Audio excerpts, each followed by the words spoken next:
Hey guys, how's it going? And happy Sunday. I hope you guys are doing good. Well, it was a hot one here today in Michigan, and I worked my tail off outside. So I'm a little bit tired, but I'll stay on here and keep this as brief as I can because it's not a regularly scheduled stream. But there was some news that broke earlier today. I'm not sure where it originated from. However, a lot of people have been blowing me up all day about it. Kind of freaking out a little bit. And that's good. We need to keep track of the ATF, otherwise known as the AFT. And this is the breaking new ATF Gunpowder rule, reporting it to the fire department verbally within 24 hours, okay, and writing within 48 hours, then being required to report again annually. Now, I have to say this because this is very, very important, guys. I'm just going to bring up some documentation because after working all day, I came back and actually did some research on this. And I'm going to share some of these tabs with you. So I'm giving no legal advice in this video whatsoever. I'm also not trying to impugn any other information that may be out there, which I suspect there might be, just because of all the comments and questions and stuff that I've received. So no legal advice, but let's just go through this together. Because in my opinion, not a lawyer, not law enforcement, okay? Just a regular guy like all of you. I was cutting grass and cutting up a tree today. So that's my qualifications. However, I also know how to read and do a little bit of research. So in my opinion, not legal advice, I do not think that this new ATF proposed rule is going to affect hardly any of you. In fact, it will probably affect less than 10,000 people-ish. And I'm going to explain why and show you the information I have so you guys can go through there. Now, I'm going to have my screen split here between reading and showing. I might not see all of the stuff in real time, but I'll try to get to questions if I can. But one more time, in my opinion, not legal advice, I do not think that this new rule, there's a proposed rule by the ATF. We're going to flash it up here on the screen for you guys. And good to see all of you. I hope you guys are doing good, by the way. And let me say this one more time. This doesn't mean we're cutting the ATF slack. This doesn't mean like it's okay. No. The supreme law of the land is this. Period. End of story. A well-regulated militia being necessary to the security of a free state. The right of the people to keep and bear arms shall not be infringed. In America, that's supposed to be the law of the land, and that would nullify all gun control and make it completely unconstitutional for the ATF to exist. And I believe they're unconstitutional, and I believe they should not exist. And in my opinion, I do not believe that this new rule affects reloaders. I do not believe it affects reenactors or antique firearms owners. I only believe that it affects a small number. Now, it's still a lot of people, but proportionate to our huge population. I believe this only affects a small number of licensees and otherwise people that already have to comply with. We're going to hear a couple terminologies here. CFR 27555. Okay, that's a codified regulation, which is different than a statute. And the statute that this derives from is USC 18. So United States codes, otherwise known as laws, those are two chambers of Congress. They have to go through the House, through the Senate, to the president. Right now we have a current former vice president. And then if they're signed into law, they become a code. I'm not a lawyer, but I think we all know that. A code is something a little bit different than that. All right. A code is where you have the ATF and look, they have full force and effective laws. Rules have full force and effective law. We live in some sort of banana republic now where it's not just Congress that makes law, even though the Constitution says so. With that said, I'm going to pull up this new rule, which would amend the CFR 27555 that derives its authority from 18 USC. Okay? Now,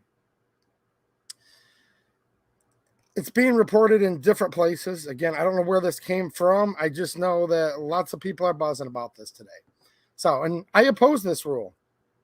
I oppose any and all rules from the ATF because every time they get a new rule, it just gives them more and more power.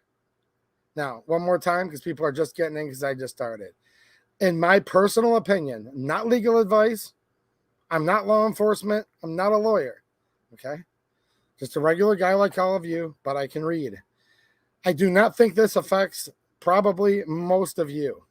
I do not believe this new rule is going to affect reloaders most of the time. I don't believe it's going to affect black powder people, reenactors, things like that.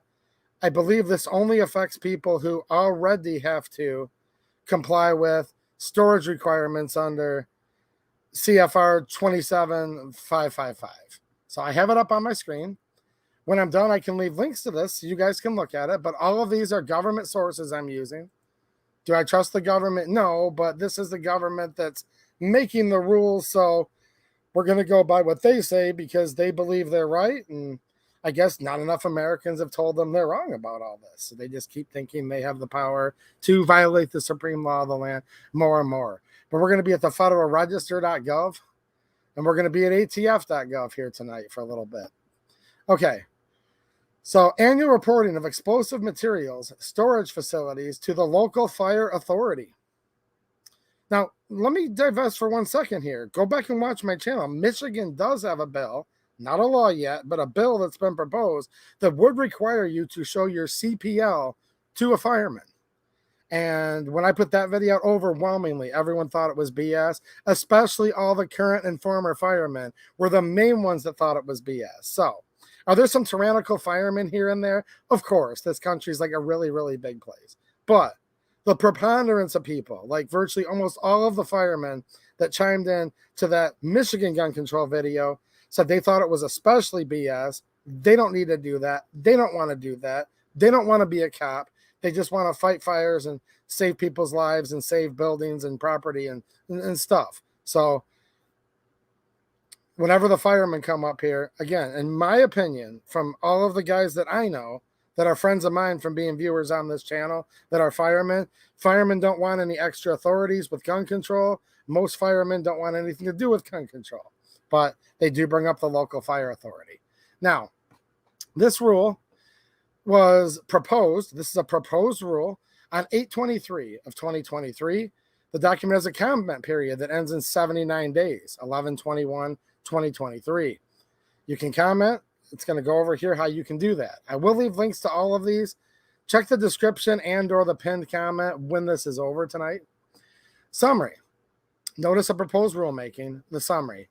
The Department of Justice is proposing to amend Bureau of Alcohol, Tobacco, Firearms, and Explosives, otherwise known as AFT. Regulations require that any person who stores explosive materials notify on an annual basis the authority having jurisdiction for fire safety in the locality in which the explosive materials are being stored, of the type of explosives, magazine capacity. We don't mean like magazine capacity, like whether it's 20 rounds or 10 rounds. No, a magazine is like a specific thing that if you're complying with CFR 27555, that you have to use to store your gunpowder in safely. That's what the British were coming for as the founding fathers, the then colonists, right? They were coming for their magazine and their powder. It's one of the major things that sparked off Lexington and Concord and the American Revolutionary War. However, let's keep reading because one more time, I do not believe this applies to non-licensee individuals, and I do not believe that this new rule applies to virtually any of you, probably less than 10,000 people nationwide. So, magazine capacity and location of each site where such materials are stored. In addition, the proposed rule requires any person who stores explosive materials to notify the authority having jurisdiction of fire safety in the locality in which the explosive materials were stored whenever storage is discontinued. These changes are intended to increase public safety. Now, 90% of this isn't new, guys. The requirements where, unless you have an exemption, and I'm going to go over those in a few minutes, all right? Trying to stay organized in my head because there's a lot here, but I think I boiled it down. Unless you have an exemption, which for most purposes, I'm going to assume most of you do, actually. This is not really a completely new rule. There's previous rules we've been living under since 1998 and 2013 that have already been requiring licensees and people that have certain non-exempt explosives, they've already had to report verbally within 1 day. They've already had to report within writing within 2 days to their local fire authority. Really the big change here, if I could boil it down, again, this is in my opinion, not a lawyer, is the only real difference here now is they're going to have to keep into perpetuity reporting every year going forward, and they're also going to have to report when it's been discontinued, where I believe before that they did not. Now, dates. Comments must be postmarked, and electronic comments must be submitted before November 21st if you guys want to comment. Here's the e-rulemaking portal here, where you can follow the instructions for a comment. Here's the physical snail mail mailing address. All right. This talks about submissions. This is just formalities on how you do submissions. Further information, background. Okay, this is under the Organized Crime Control Act. Yeah, pretty scary. Again, ATF shouldn't even exist. But they talk about, again, like I was talking before, they're citing one purpose of this title is to reduce, they're talking Title 18 of the United States Code. One purpose of Title XI is to reduce the hazards to persons and property arising from misuse and unsafe and insecure storage of explosive materials. This is public law. The Attorney General is responsible for implementing these. Okay, let's scroll back through. Now, we go back to 1998. ATF published the Federal Register a final rule implement a storage notification requirement for manufacturers and other storers of explosives. Notice, blah, blah, blah. ATF amended the regulations in 27 CFR 555. Back then it was just 55. They've had to add a whole nother 5 to it since 98. That shows you how many regulations they're adding that have full force and effective law. Don't forget that. Constitution says only Congress makes law. To require that any person who starts storing explosive materials notify the authority having jurisdiction for fire safety and the locality in which the explosive materials are being stored, of the type of explosives, magazine capacity, and location of each site where explosives are stored. So in 1998, the main meat and potatoes of what the breaking news was today was implemented. This has been implemented and had full force and effective law for 25 years. It's right here. You guys can read this later. That's why, in my opinion, this is only a change that affects people that were already affected by this, already had to comply with this. Okay. The regulation 27 CFR 555.201F requires the reporting of certain information, okay, but does not specifically require subsequent reporting that might reflect changes. Explosive Industry Association representatives raised this issue with the ATF during discussions conducted in connection with Executive Order 13650 in August of 2013, improving chemical facility safety and security. These representatives recommended that this regulation to amend the required annual reporting. They stated this would increase communications between industry members and their local emergency responders. All right, so this was in 2013. This topic was brought up. So here's where we're going to move to today, like something that's being proposed right now. As a result of our consultations with explosives industry associations, ATF is proposing to amend the regulation at 27 CFR 555.201F to require annual reporting of explosive material storage to local fire authorities. ATF believes that a requirement for annual reporting will lead to more frequent contact between persons storing explosive materials and local fire authorities, ensure that explosive storage information is timely provided to new first responder staff members, and to serve to reinforce the importance of the information to fire response organizations.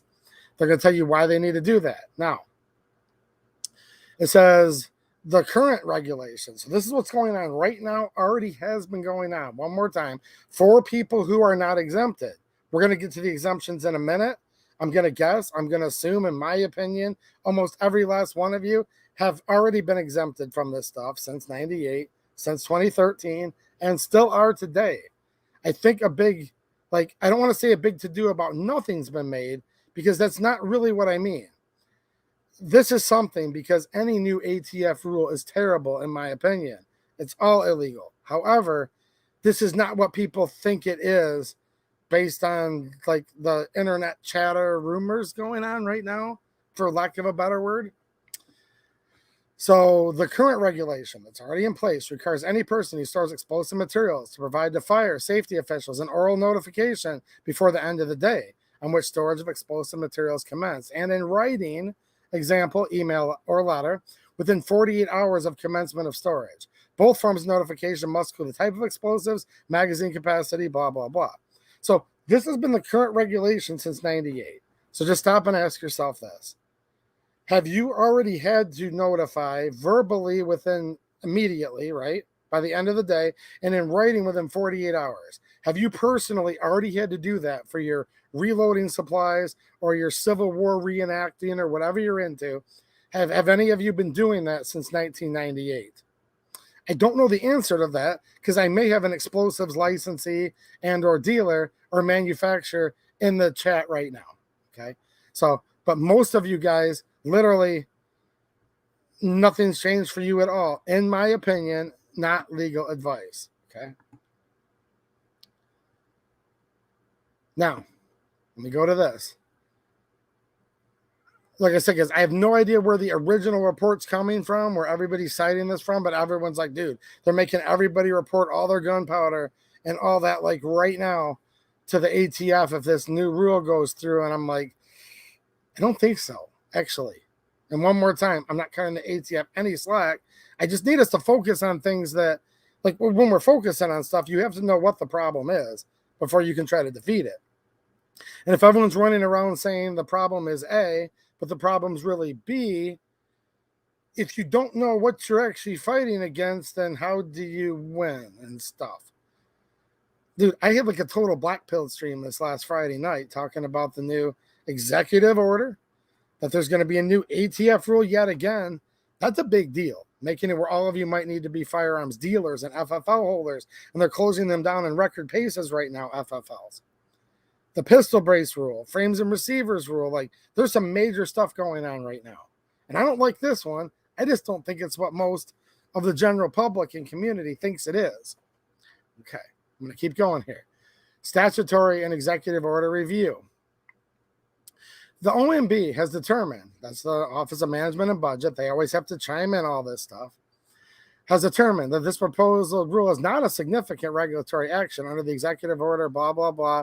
Furthermore, this rulemaking will not have an annual effect on the economy of $100 million or more, nor will it have an adverse effect in a material way to the economy sector, blah, blah, blah, blah, blah.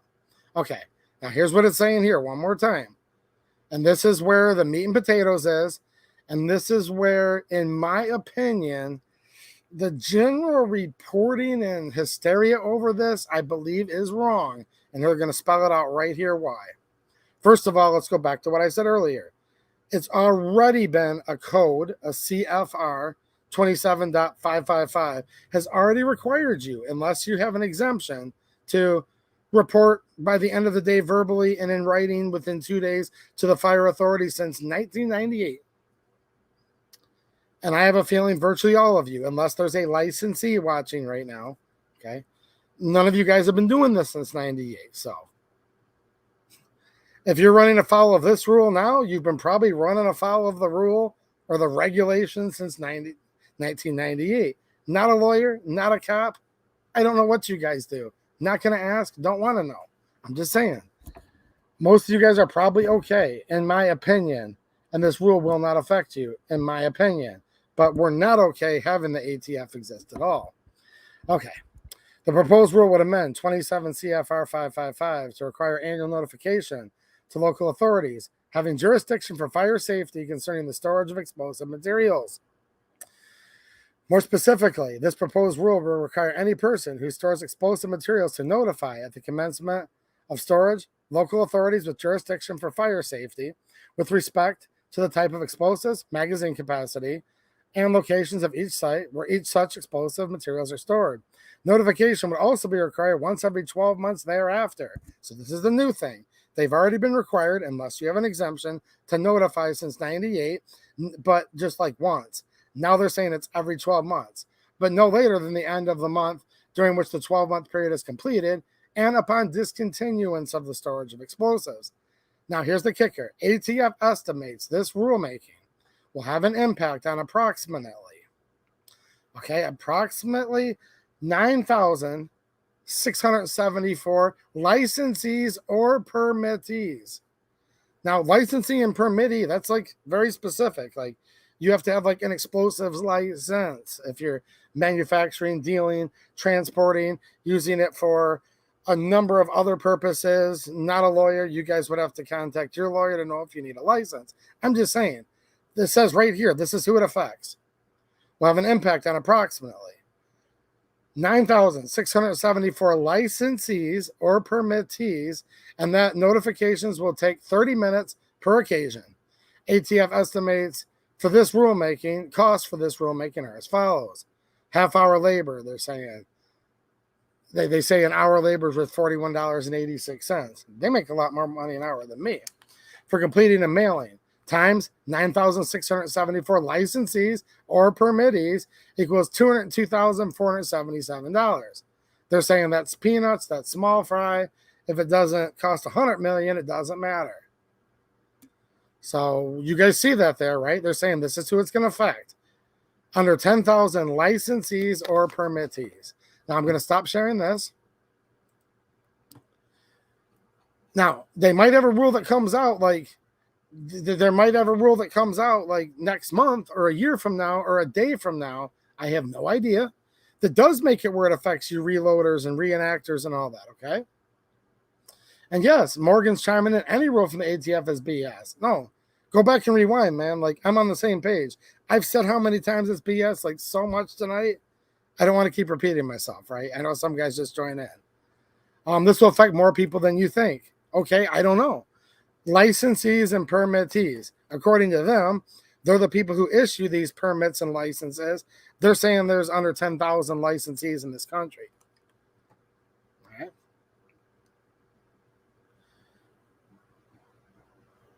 Again, I'm just giving you guys all of this for food for thought. That's all this is. I've heard about reporting of this that's much, much different than what my research has concluded. Okay.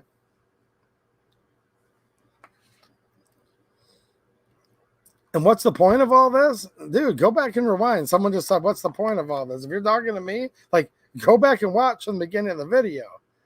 I have been like 100% with distinct clarity what the point of this video is tonight. Because I'm like mega blackpilled about so much of this stuff. However, like, if there's a new rule that comes out that, in my opinion, probably doesn't affect all of you guys, I'm not saying to lay down and not like oppose it. I'm going to write in and oppose it. I'm not going to do a form letter. I'm going to do an individual thing. I oppose everything these people do, like, period. End of story. I'm just saying there's rumors going around like crazy. Go check the forums. People are hitting me up left and right saying, dude, we're all going to have to notify the fire department about our reloading powder. Reenacting powder, okay? Now, look, it's give an inch, take a mile. They're just putting yet one more burden on the licensees. These people are licensees of the government. When you make yourself a licensee with the government, hey, look, I'm damned if I do or damned if I don't on here. Because I'm basically going to say, look, if you sign a deal with the devil, and you become a licensee of the government, man, you're now in with them, thick as thieves. You know, if you're a licensee and holding a federal license with the government, you basically agree to all their BS terms when you sign up for the license. Now, as soon as I say that, I just got every FFO holder or everybody has an explosives license mad at me, and that's not my intent. It's just like, you silly woman, you knew that I was a snake before you brought me in. I used to love it when Trump would read that poem. Look, guys, I'm not a fan of Trump because he did gun control, but I loved when he used to read that poem. It's like, dude, people that are licensees of the government, do I feel bad that they have even more restrictions and more reporting than before? Yes, I do. I definitely do. I don't like it. But in my other hand, it's like, you did sign up as a licensee with the federal government and did paperwork with them and said, I hereby therefore unto do certify that I agree to all of your rules and every rule and any further rule and my compliance and my audit, and why I'm not an FFL, guys. All right. Now, I'm going to go through the exemptions. And I think most of you, one more time, I have to say this, guys. We're in the year 2023. There's ATF agents watching this. There's whoever watching this. You guys just have to know there's always feds watching all of this. This is not legal advice. This is just in my opinion. But let's go through some of the exemptions right now. I'm going to share the screen. And for those of you just joining in, I do not like any new rules. Okay? I just think that people think this is something different than it is right now. You can read this. I'm citing my sources, my documents right here, and people can decide for themselves if they think that it affects them or not. All right, so here we are. Here's your good old-fashioned classic CFR 27555, subsection .141. Dude, you print all these regulations, they can't even fit on a pallet. You need a high-low to carry them around. That's the country we live in, assuming you're an American. And what's happening, Tim 18 Wheels? Just saw you pop up, and he said he's not dead, and that's good, man. Nice to see you. Okay, except for the provisions in 555-180, 555-181. This part does not apply to. These are all your exemptions. Some of this has to do with commerce. I'm going to skim over this kind of quickly. I will leave links after this is done. Check the description, pin comment. So I'm repeating myself for all of you that have been here from the beginning, but it's just how these streams go. People that come in halfway through are like, what's he talking about? So if you're totally lost, go back to the beginning. I'm covering a lot of ground here as quick as I can. And good to have all of you guys tonight. Okay. Yeah, that probably doesn't apply to us. The transportation, shipment, receipt, or importation of explosive materials for delivery to any agency of the U.S. or the state. Oh, you betcha that's in there. They always exempt themselves, no matter what. Now, I disagree with this whole CFR, just so you guys know. I'm just telling you what the exemptions are. Arsenals, Navy yards, depots, or other establishments owned on behalf of the United States. All right. Now we're going to get to some stuff that might be germane to some of you, where you might be exempt. The importation, distribution, and storage of fireworks classified as, and there's all these weird numbers, I don't know, explosives by the U.S. Department of Transportation, and generally known as quote-unquote consumer fireworks or articles pyrotechnic. So, not a lawyer. Call your lawyer if you think you need to know more, but consumer fireworks are exempt. Gasoline, fertilizers, propellant-actuated devices, or propellant-actuated industrial tools, manufactured, imported, or distributed for their intended purposes. That's exempt. Okay? If you have gasoline for its intended purpose, it's exempt. If you're using fertilizer to fertilize plants, well, that's an intended purpose. On its face, that's exempt. If you're using it for other things, probably not exempt. Industrial and laboratory chemicals, which are intended for use as reagents and which are packaged and shipped pursuant to DOT. Okay. Model rocket motors that meet all of the following criteria. So if they meet the criteria, model rocket. All right. Black powder. This is exempt. And again, this has been exempt the whole time. This was exempt in 98 when the original rule that you had to report to your fire authority if you're a licensee and if you're not exempt. Okay. The only thing that's changed is the 98 rule now says they have to keep reporting annually and also when they're going to discontinue having explosives. So here's your black powder. And check this out. There is something in here very interesting I want to talk about. This is a really old CFR here, guys. This is nothing new. It's just I don't think most people realize what black powder is technically exempted for. And this is startling. Again, this is not part of the new rule. This is not part of the new rule. These are the current exemptions. And according to what the new rule says, will remain the exemptions, in my opinion. Black powder, except for the provisions applicable to persons required to be licensed under subpart D. This part does not apply with respect to commercially manufactured black powder. So it has to be commercially manufactured, meaning not making your own. Commercially manufactured black powder in quantities not to exceed 50 pounds. Percussion caps, safety, and pyrotechnic fuses, quills, quick and slow matches, and friction powders. Now, here's the kicker. If, and only if the black powder is intended to be used solely for sporting, recreational, or cultural purposes in antique firearms, as defined in blah, blah, blah, or antique devices. Again, one more time, this isn't part of the new rule. This is the way the rule's been like for decades. You guys notice what that's missing there? This is the way like it's always been. It doesn't say that you can possess black powder without a license for self-defense.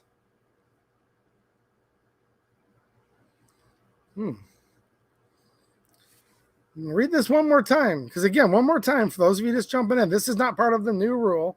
I'm just giving you guys the foundation of what the current rule is and what's being amended, and I'm showing the exemptions right now, not legal advice. You can have quantities not to exceed 50 pounds of black powder, percussion caps, blah, blah, blah, if the black powder is intended to be used solely for sporting, recreational, cultural purposes, and antique firearms.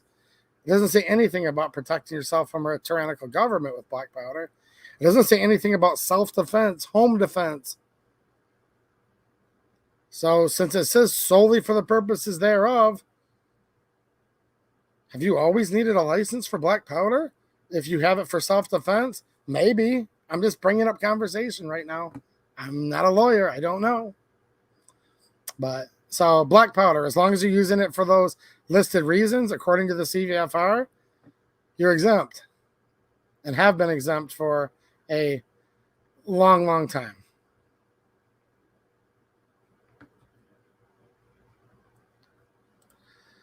See, Tim, 18 wheels. Maybe you need to back up a little bit. He says there's no exemption for small quantities of powder for reloading in the new rule.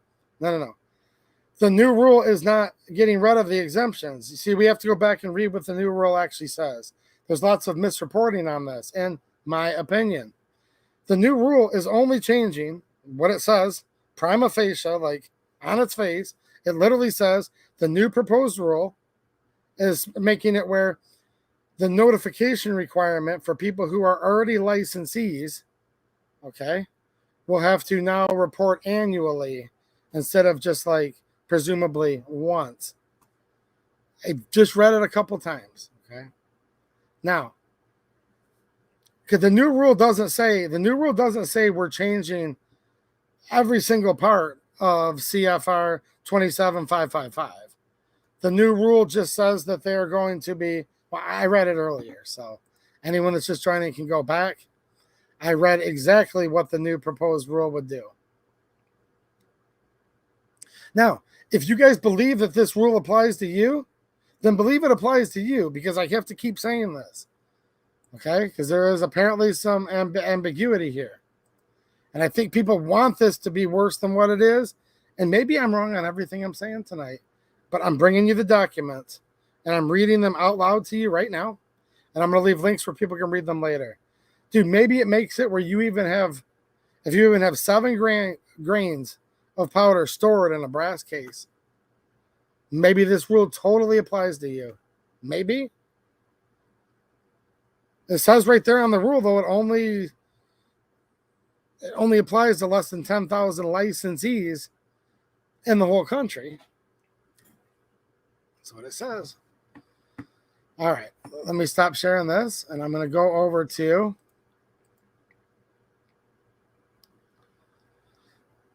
share a couple more quick things. Like I said from the beginning, guys, this is just my opinion. There's no legal advice here. But I think I might have, I want to emphasize the word might, have done more research and actually read through what the rule does and the history of it, where it says, look, we've already had all of these requirements since 98. We're just adding on these 2 little specific things. It's my suspicion that most of the reporting going on this maybe didn't go through and actually read everything the rule says. You guys know what I mean? And my purpose for doing this tonight is to not cut the ATF any slack on anything. As long as they're allowed to exist at all, they're an infringement on the Second Amendment. All right.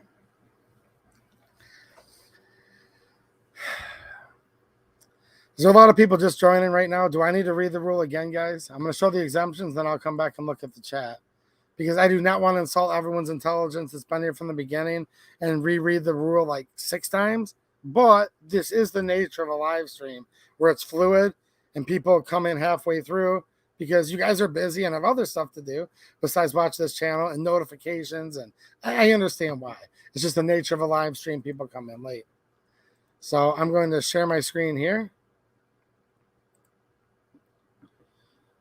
I'm just sharing more information with you guys on this new rule than I believe other reports are, because I just keep hearing all these things and I'm like, well, great, but I don't think that's what it says.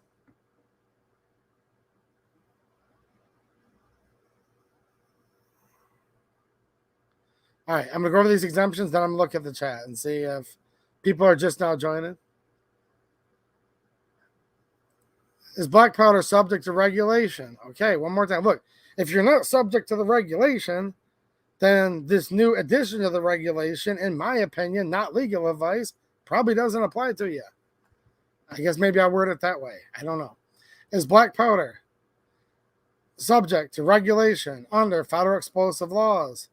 Black powder is an explosive material for purposes of federal explosives laws and regulations. However, the law exempts from regulation commercially manufactured black powder in quantities not exceeding 50 pounds, as well as percussion caps, safety and pyrotechnics fuses, quills, quick and slow matches, and friction primers intended to be used solely for sporting, recreational, or cultural purposes, and antique firearms as defined in 18 U.S.C., or an antique device is exempted from the term destructive device in 18 U.S.C. Regardless, any person engaged in the business of importing, manufacturing, or dealing in black powder in any quantity, so that could be 1 grain, doesn't matter, must have a federal explosives license and comply with record-keeping, storage, and conduct of business requirements. So look, you have to have, if you need a license, in other words, you're not exempt, and you need a license, then this new rule, in my opinion, will affect you, because the rule's already been there, 99% of this,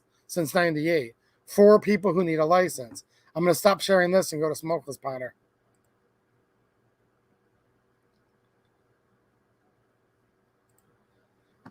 And like everybody's coming in late tonight, or like totally going against the grain on me here because people are blackmailed. But look, I'm just here right now to like show you guys that there's being lots of reports put out on what this is.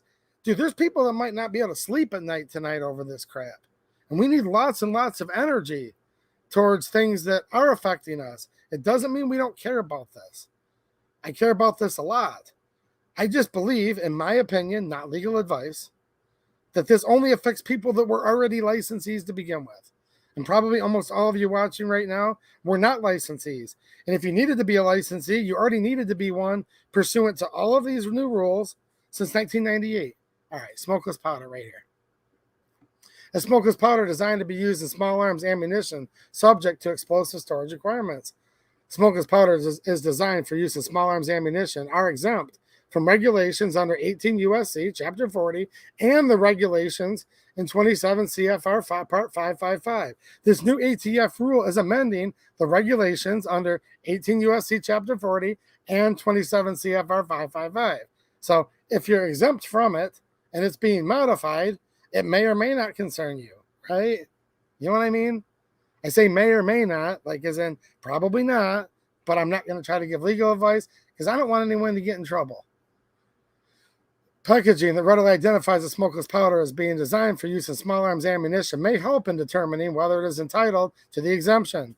Smokeless powder designed for use in other than small arms ammunition and explosive products such as squibs, fireworks, theatrical effects, or other articles that may contain smokeless powders are regulated and must be stored pursuant to the regulations at 27 CFR 555 subpart K storage. I just read the exemptions part of that exact subset a few minutes ago. Okay. Smokeless powder designed for use other than in small arms ammunition. Other than. If you're reloading small arms ammunition, in my opinion, this says it is exempt and does not put you under the regulations of this pertinent CFR. I will leave links after this is done. Okay. I'm going to go back one more time because there are some new people that have just tuned in. And then I'll answer any more questions in the chat and head on out of here.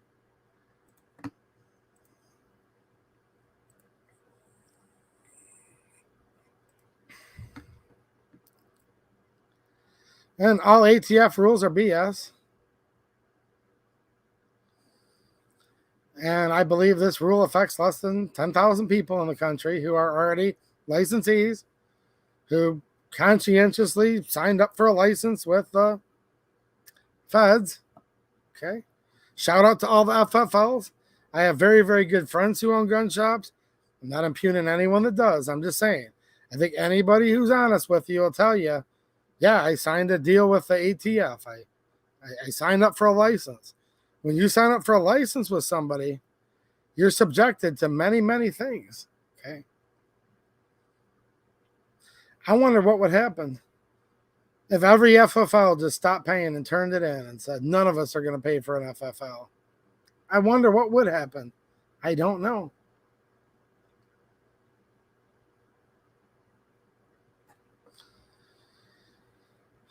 Okay, let me share this one more time. I just read all this earlier. The brief summary is, see, the summary basically makes it like, look, this is just a summary. This isn't the wording of the rule. The Department of Justice is proposing to amend ATF regulations that require that any person who stores explosive materials notify on an annual basis that the authority having jurisdiction for fire safety in the locality in which the explosive materials are being stored, of the type of explosives, magazine capacity, and location of each site where such materials are stored. In addition, the proposed rule requires any person who stores explosive materials to notify the authority having jurisdiction for fire safety in the locality in which the explosive material were stored whenever storage is discontinued. These changes are intended to increase public safety. That's the changes. Do you guys read anywhere in there where it says, and we are also going to get rid of all the exemptions? Because remember, there's already exemptions under CFR 27555. In my opinion, not legal advice, just my layman's opinion, if they were getting rid of all the exemptions, which is apparently what most people think, wouldn't they have to add that into the proposed rule that we're getting rid of all the exemptions? Decide for yourself. But it doesn't say they're getting rid of the exemptions. Now, here's something that kind of cements it in. This is how you make a comment. Background information. Now, here's the kicker. Let's read this together. This was in August 24th, 1998. So if this is some new rule that affects every reloader and every black powder person, 90% of this has already been affecting you from the beginning. Actually, all of it's been affecting you from the beginning, except for now you have to annually report.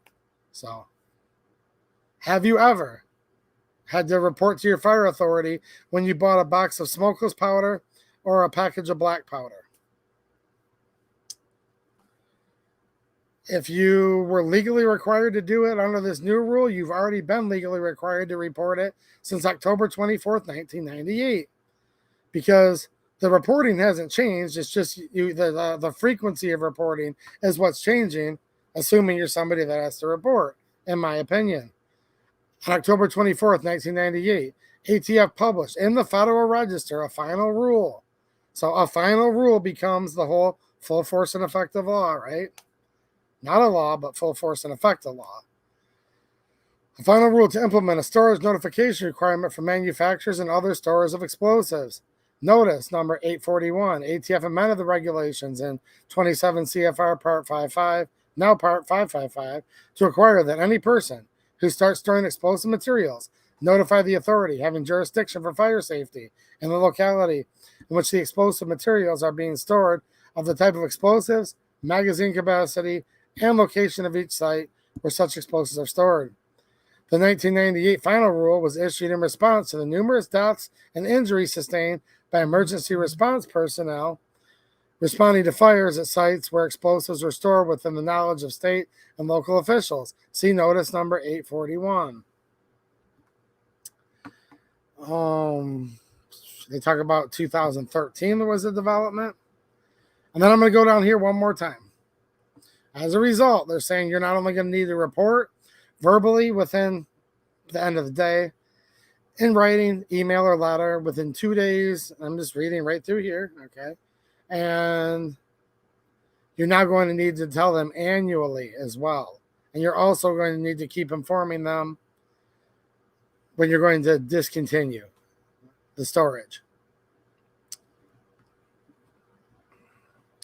Now we're going to go down here. They go through who this is going to affect. ATF estimates that this rulemaking, I'm going to read this one more time. That's it. ATF estimates that this rulemaking will have an impact on approximately 9,674 licensees or permittees, and that notification will take 30 minutes per occasion. ATF cost estimates for this rulemaking are as follows. And then they're saying it won't have an effect on federalism. They're complying with the Regulatory Flexibility Act. This is all just boilerplate stuff. The next 10 pages of stuff on here is basically boilerplate that's added to most stuff. List of subjects in 27 CFR 555. You can go through all these here. They're going to talk about the commerce and explosives. Okay.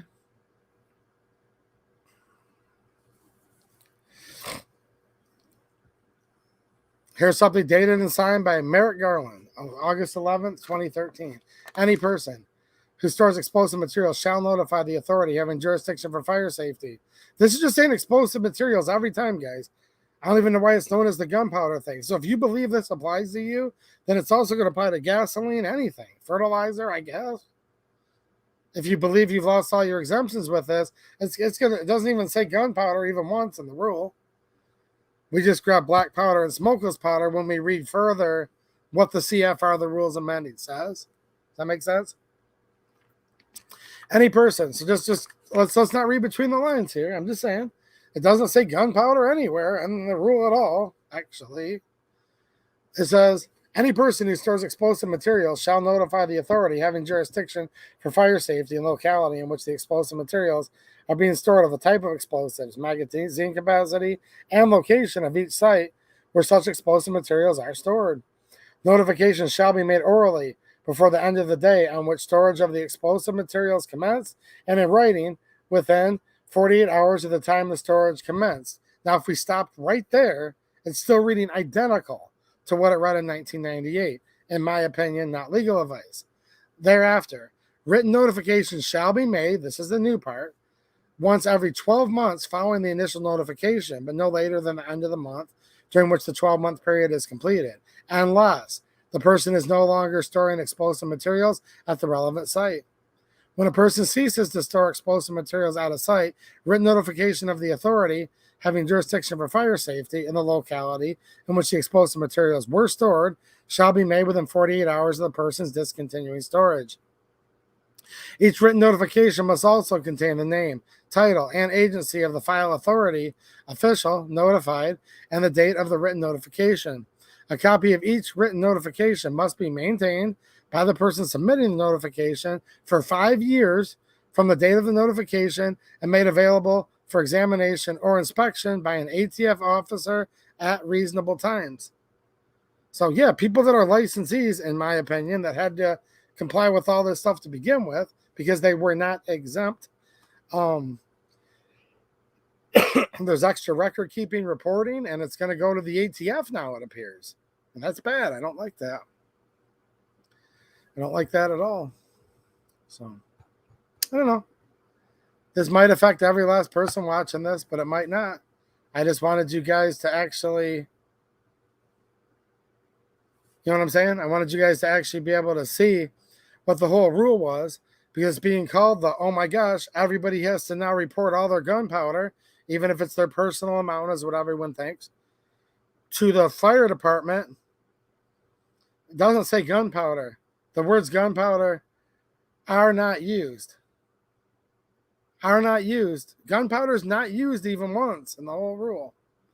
It's just after we go through and read what CFR 27555 is in the subsections, then it does start to classify certainly black powder, but I read the exemptions for you guys too.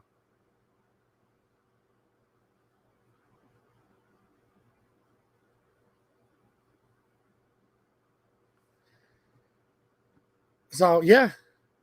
Hey, I'm going to go with this, guys. I just want to bring this up because it's being reported in videos and on the internet in different places. I don't even know who's reporting it. I don't know where it's coming from. It's just many people are talking about this. And I read stuff that makes this appear to be different than what it appears to a lot of people. I'm just going to say this. Just assume I'm totally wrong. And just assume this applies if you have 7 grains of powder in your thing if you want to. You guys can do whatever you want. See, right here, we can read the text, but yeah, just read the text. I don't know. I mean, what kind of hit me over the head, I'm telling you guys the point of this. The only new part, and read this for yourself, it's all there. I'm going to provide links when this is over. Check the pinned comment in the description. Not sure which one I'll put it in. All of the reporting to the fire authority has been in effect since 1998. What's new here now is the things at the second half of that new order or letter by Merrick Garland. Okay. So, I don't know. I'm just telling you guys what it says. Prima facie, it says 9,700 licensees will be affected.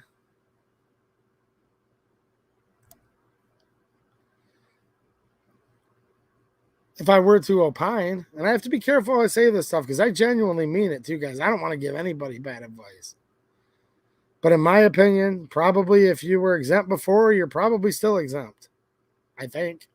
And if you were already a licensee before and you were reporting and following the CFRs and all the millions of amended rules they've had, it looks like you're going to have some more reporting to do in addition to what you're already doing, I believe.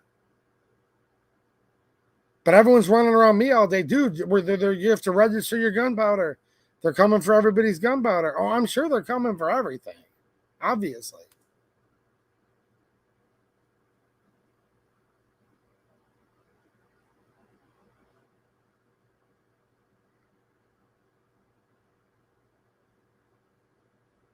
No, look.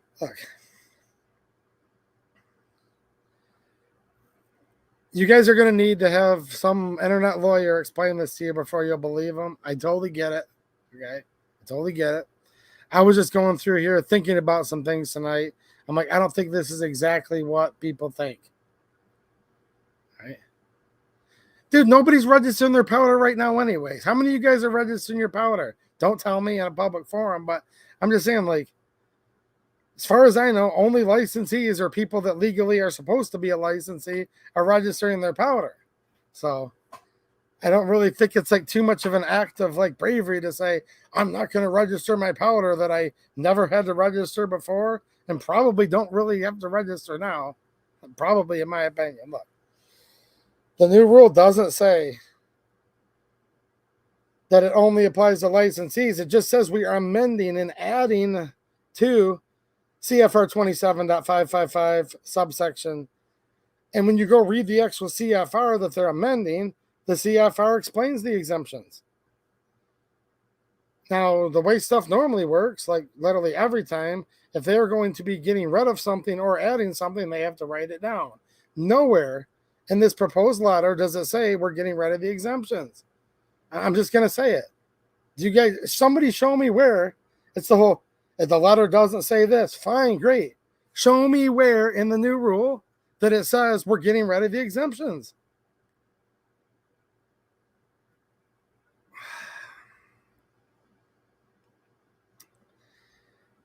This is the gun community. This is the 2A community. So, look, here's the deal. I started reading some stuff. Now, people only read what they want to read. They only understand what they want to understand. And for the intelligent people that have actually listened to what I've read 6 or 7 times tonight, I'm not going to read it again. But it clearly states this is going to affect about 9,700 licensees. So if somebody says, show me where it says it's going to affect licensees, I'm going to show you where. And I'm not a lawyer, and this is no legal advice, yet again. But I've showed it on the screen. I've read it multiple times. And it's there. It says it. I don't know. We'll see what happens. We'll see what happens. Just had people write me all day saying, dude, I don't know if I can even sleep at night. Because I think I might need to have to register my ammo with the fire department. And I don't know. Maybe you guys do. Maybe.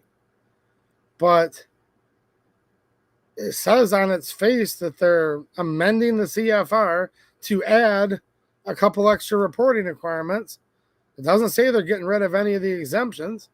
It clearly states it's going to affect the licensees, people who have explosives licenses. And here's the thing that I'll just add at the very end here. Because like this is called the gunpowder registration thing on the internet right now. The rule doesn't say gunpowder even once on it. So if you believe that this rule gets rid of all exemptions, and you can believe that if you want, then you must also believe that you're not allowed to have a can of gas anymore, and you're not allowed to have a bag of fertilizer to fertilize your lawn anymore, because like it doesn't say it gets rid of exemptions, but if that's implied somehow that it gets rid of all exemptions, then you can't have gasoline anymore, like at all. You can't have fertilizer anymore at all. You can't have fireworks anymore at all, not even sparklers. So I don't know. Just bringing up stuff that's not being brought up right now. And I'm getting a lot of pushback tonight for it. I'm getting a lot of pushback, but that's okay. Because I brought it out there. I did the research that some people may have done, and a lot of people probably didn't do, quite frankly. And I am going to leave the links to these documents that I've researched down there in the pinned comment and or description. So I don't know. And I do not trust the government at all. And I don't like the ATF at all. And I think almost all of this rule that doesn't mention gunpowder even once has been in effect since 1998. And I still don't like them even adding one more word to it. Okay? That's my opinion. But it's not legal advice. Is Brian M. still in the chat? I just saw you a few minutes ago, man. You came in at the end of not 2 days ago, but like the week before Friday. Hold on a second. I'm going to see what you guys are up to. You guys are welcome. Look, and we're all still friends, guys. I'm not, one more time, I said at the beginning, I don't want to see anyone get in trouble. This is not legal advice. I was saying this because a lot of people I care about, you know. I consider myself to be friends with a lot of you that I've seen, you know, in here over the years, and we talk. And when I read these chats again over the weekend, I consider this real talk. And you guys aren't just like an avatar on the screen to me. I know you guys are real people, and you guys are good people. And man, when it got to where there was dozens of people hitting me up today, just freaking the you-know-what out, I'm like, dude, I got to get to the bottom of this crap. Because I trust the ATF less than anybody. And the more I read, in my personal opinion, that you should not follow, I don't think it really affects everyone the way they think it does. But this is still good, though. This is still a good thing. Because it's got everybody on guard. And we do always need to be on guard no matter what. So it's a good thing as far as that goes. Is Brian still in the chat, or did we miss him yet again? Let me see here. It only shows me top chat from here. Let me see if I can open another window. Oh, there's a mosquito. Ugh. Might have got him. I was trying to do it gently so I didn't knock my camera over.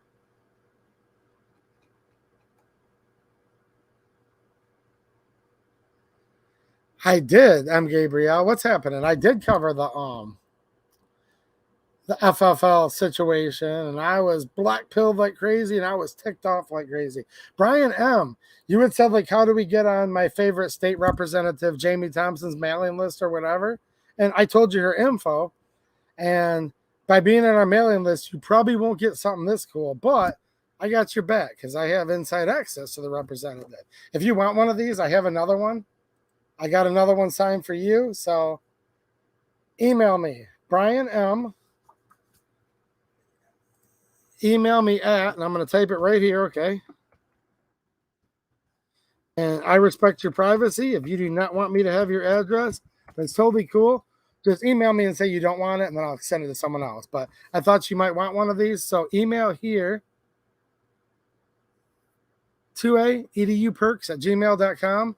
And if you send your address, I will send you this. Because you had said you wanted on her list, and I said, Jamie, I need some more of these signed. And I thought you might want it, so let me know. What's happening, Guns and Glory Show? DLD After Dark. What's happening, DLD? Go through and read this stuff, DLD, and tell me what you think, man. If I'm wrong, I need to know right away. And I'm not saying anyone else is wrong either. I'm just kind of like, I don't think this says what people think it says. You know what I mean? I don't think it does. But I know you're a smart guy, DLD. Try to get to the bottom of it and let me know what you think, man. I don't want to say I'm trying to give you guys good news, really. It's just like, I want to be so careful because here's the problem with all this crap. I shouldn't have to be so careful, but dude, anything with this stuff. If you don't cross your T or dot your I or you sneeze in the wrong way, these are like hefty prison sentences associated with everything here. Okay, so that's why I'm being very clear. I don't want to give you guys advice that you're going to rely on, but, and this is the intention of this stream, and I think you guys all know this, at least I hope you do. This is just to show you guys some more information to where you can dig into it a little bit deeper yourself if you want, or maybe just wait a little bit before you freak out too much, because, dude, like, freaking out and being, like, ultra stressed, it puts, like, really bad chemicals into your body. And it's not good for your brain, and it's not good for your body. And you get all amped up, and you hulk up, and you're... Trust me, guys, there's so many days where, like, on my way to my shop to do my stream, or on the way after leaving, like, I just want to scream, where I'm like, oh. I just reminded myself for 2 hours how messed up the government is. Got him. And the ATF and all of this. It's just like, man... So I get it too, guys. I really do. And even if this does just affect the current licensees, it's still bad. You know, you shouldn't have to put more burdens on them either. You shouldn't have to be a licensee. The only license is the Second Amendment, which says shall not be infringed. But I have to be so careful because I want to be so careful. Because I'm not a big channel. I'm not what you consider an influencer. I don't think I influence anyone's decisions, but I know some of you guys trust me and, you know, look up to some of the information I put out, and I appreciate that. And it comes with the responsibility of me giving you a disclaimer every 5 minutes. But at the same time, I'm like, man, in my personal opinion, I don't quite think this rule is what a lot of people quite think it is. And some of you guys I just recognize by your screen names, but I still get to know you by reading your chats and your comments. And always leave me comments when you guys are watching my videos. I do read them, and I care about them. And some of them that it looks like I never read, probably Susan Wiki deleted it or shadow banned, because YouTube's having another apocalypse, and they're going through and shadow banning and just doing all kinds of everything right now. It's tough on this site. But I'm like, man, some of you guys I know IRL, like I've seen you in real life and shot with some of you guys before and BS with you and eating dinner with some of you. And, I'm like, man, I don't want to see these guys like literally going berserk. Like don't go inside and beat your wife, my man, is what I wanted to tell one of my friends earlier. You know what I'm saying? I don't know. And I hope I'm right, and this isn't getting rid of all the exemptions. I really hope I'm right, but I don't see that there. So assuming you're following all federal laws and asterisk, 10,000 pages of legislation that we've all been under our whole lives, quite frankly. But we have a couple months. You're probably good. But we have a couple months before this rule actually we go into effect. I'm sure it's going to take like 4 boxes diner or something to either say the complete opposite of what I'm saying. And then I'll make a community post and be like, I'm sorry, guys. My guess is we're completely wrong, and I'll take the dang video down. Or maybe 4 boxes diner will come on tomorrow or the next day, or maybe he already has, and say this just affects licensees, guys. And then you'll be able to believe that because it's 4 boxes diner and not me. So we'll see what happens. I just wanted to get out here and talk because I was seeing lots of negative energy and people getting kind of amped up on adrenaline, and you know what I'm saying. I don't see all that in there. I don't even see the word gunpowder in there at all in the rule. Like, just doesn't say gunpowder. So shoot, if this gets rid of all exemptions without saying it gets rid of all exemptions, I'm out of business, guys. Like, I have to have cans of gas for my lawnmower that I drive, like, dude, you get rid of my gas cans, you get rid of your gas can in your garage, most of you guys are going to end up with blight ordinances. Unless you live way out in the country where they don't care. Anyone in a neighborhood subject to the jurisdiction of a city or township usually has an ordinance where if your grass gets so tall, you're going to get a ticket for not cutting your grass. So if again, one more time, if this new amendment, I don't think this is the case, but if it literally gets rid of all exemptions to CFR 27555 under 18 U.S.C. 40, if it literally gets rid of all exemptions, just carte blanche without even saying a word, then you can't have gasoline. You can't fertilize your lawn anymore.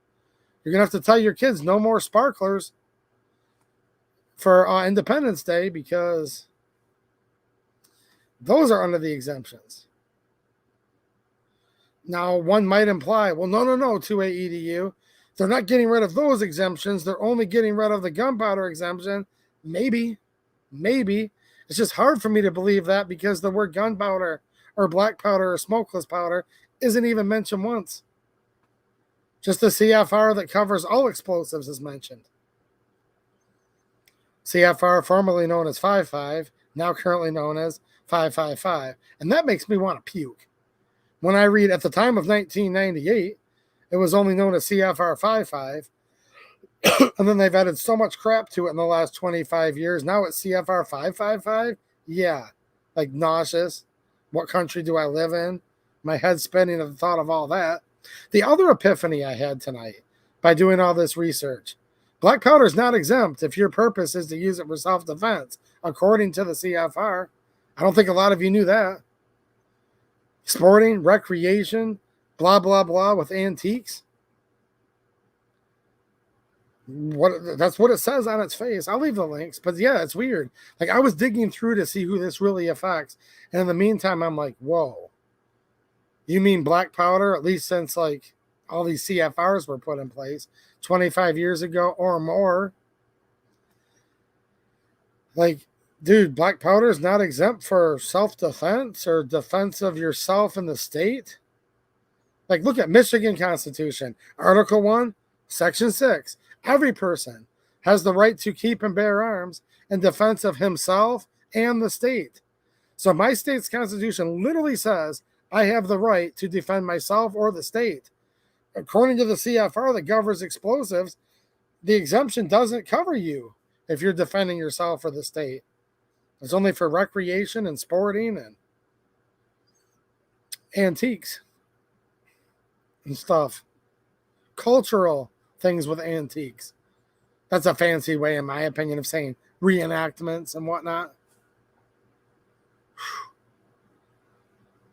So I guess, again, one more time, in my opinion, not legal advice, I guess you better not tell the Fed boy that I've got my 49 pounds, 15 ounces of black powder at my house for the sole purpose of defending my family. You might be admitting to a felony, because the exemption says solely for these purposes only. That was an epiphany tonight when I read that, because I've always known, like, you can have no more than 50 pounds of black powder. Okay. And I just assumed, like, what that meant was you can have up to 50 pounds of black powder as long as it's for a lawful purpose. That's what a layman would think. But no, they list you a list of reasons it can only be used solely for these very specific things. So I had that epiphany tonight with all of you. I'm like, whoa. Wow.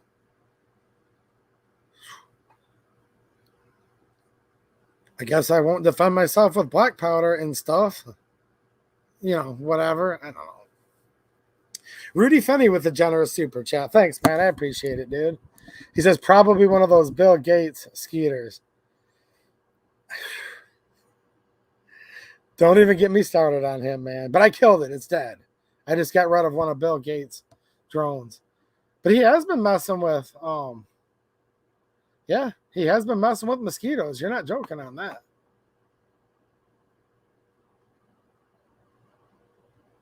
Newt says, hey, so 2A is part of our culture. So what cover black powder for self-defense? I don't know, man. I don't think so from what it says, but I don't know. Because the word culture is, let's see here. Yeah, see, cultural is connected too. See, here's where it's at. Let me read it one more time. This is interesting. However, the law exempts from regulation commercially manufactured black powder. See, here's where this stuff gets really complicated, guys, okay? It's USC, which that's the United States Code, and then there's CFRs, which are promulgated, okay? The codified regulations they come off of the law. Ugh, this stuff's so nuts. Then there's the rules that will amend the CFRs, but the way it's supposed to work, although they have everything upside down right now, and truth is treason and the empire of lies, nobody gets that more than me. Trust me. Like, if the law itself gives exemptions, they can't come through without changing the law, but they do have a wide latitude of interpretation, right? However, the law exempts, okay, so there's laws and regulations, but the problem is laws, regulations, and rules all have full force and effect of law, and they can still come after your dog and, you know, Ruby Ridge, things like that. Like, stuff like that can go down if you break a rule or a regulation, too. And in America, I agree, guys, in America, rules and regulations shouldn't apply to you. Only Congress makes laws, and as Marbury v. Madison said, very early Supreme Court case precedent, all laws that are repugnant to the Constitution, those are void. So even if there was a law passed that was any infringement, it should be voided. That's what the Founding Fathers believed. That's what very early Supreme Court jurisprudence would dictate, but it's all falling apart. That's why I said on my stream last night, guys, or night before last, I'm like, dude, what country do we live in? I don't know. I have no idea where I live. Where am I? No truer words have been spoken. Where am I? Where am I at? I have no idea. I really don't. I don't see another constitution governing over us, and sure as hell, our constitution isn't being treated as the supreme law of the land. So where am I? I don't know. Someone can tell me, let me know. No clue what country I'm in right now. It says, however, the law exempts from regulation commercially manufactured black powder in quantities not exceeding 50 pounds, as well as percussion caps, safety and pyrotechnic fuses, quills, quick and slow matches, and the friction primers. Now here's where there's commas. Intended to be used solely for sporting, comma, recreational, comma, or cultural purposes in antique firearms, as described in 18 USC. So since there's no comma in between, I'm pretty sure the cultural purposes have to be attached to antique firearms.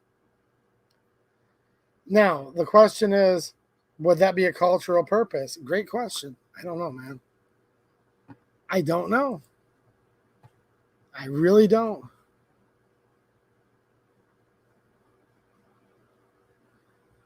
So, good question, man. I just went over it again from my own state of mind, but I have no idea. DLD After Dark. Our Constitution has been continuously perforated by the dictators that are constantly infringing on our natural rights. Yeah, I know. We shouldn't be talking about any of this. I'm like, guys, no, 18 USC 40, that is a law. And then promulgated off that law is CFR 27.555. And then there's the subsections. And then this new rule is modifying one of the subsections of a codified regulation. And my head's just spinning. The Second Amendment invalidates all gun control. Somebody tried to tell me, they're like, well, the Dick Act of whatever nullifies all gun control. The Militia Act of whatever nullifies all gun control. Who cares? The Second Amendment is what nullifies all gun control. The problem with all these Dick Acts are, and that's actually the name of the acts, there's like 12 of them. And each one that got put in subsequently, like the old one became voided and they put out new ones. And these were back in the late 1800s.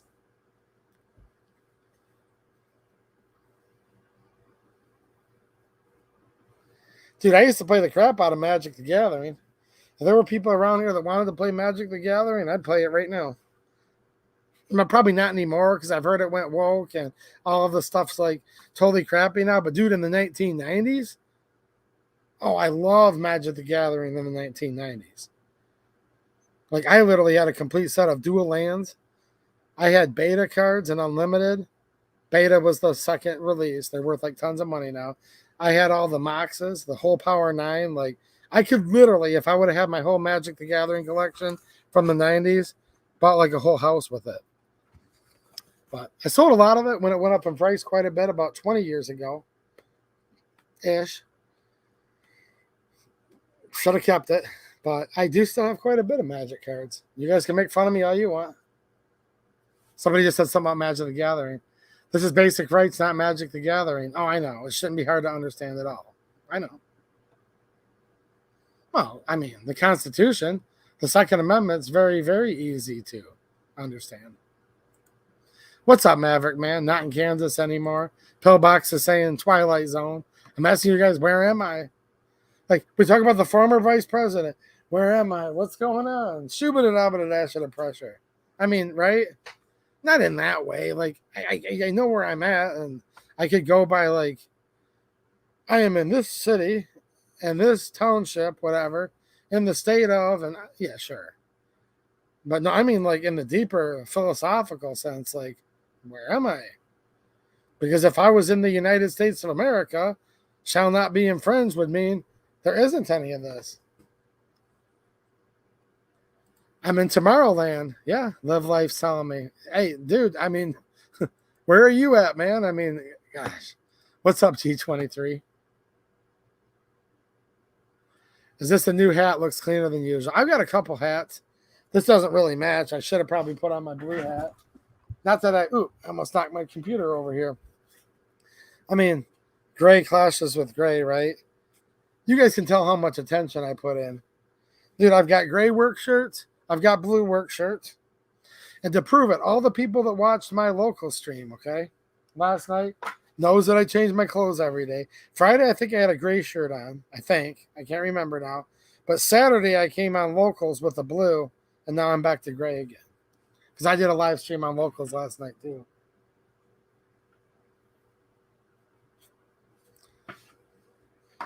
There you go. Now I'm matching.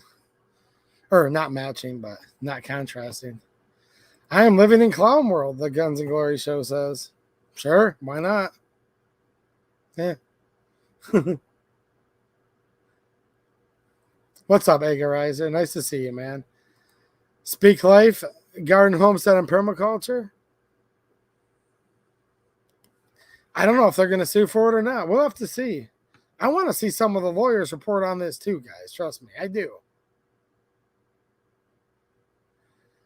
I want to see what some of the lawyers say on it too. Not that I really trust lawyers much. Don't even really care for most lawyers.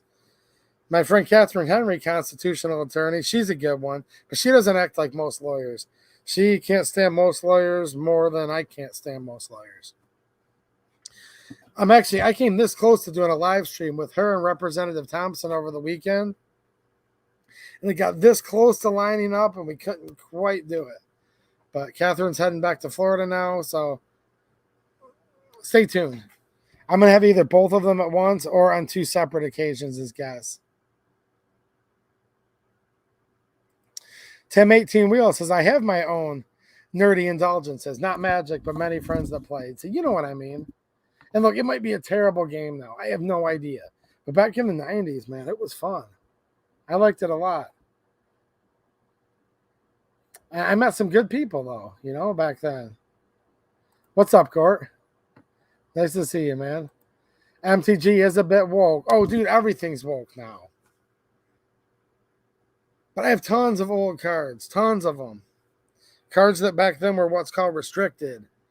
Like you had to have like a type 1 deck and you could only have one of each. You guys know what I'm talking about. Back then it used to be the Power 9. They were in Alpha, Beta, and Unlimited. And then after Unlimited was over, all the true dual lands were gone and all of that. Well, Revised had dual lands. I'm sorry. Revised had dual lands. And then after that, I will stop or I can start nerding out on Magic the Gathering with you guys. Thanks for the generous super chat, DLD After Dark. I appreciate it, man. He says, to give you guys an example of how monitored we are, when we had our convo on Friday live stream about moving from non-free states, I got 2 ads for moving and storage from just typing the word 5 times. Dude, it's literally crazy. It's literally crazy. Hey Siri, remind me to always tune in and watch the 2A EDU live stream Friday night at 9:30 p.m. Okay, Google, remind me to watch the 2A EDU live stream on YouTube Friday night, 9:30 p.m. Eastern Time. Now, all of your phones and devices that are within there,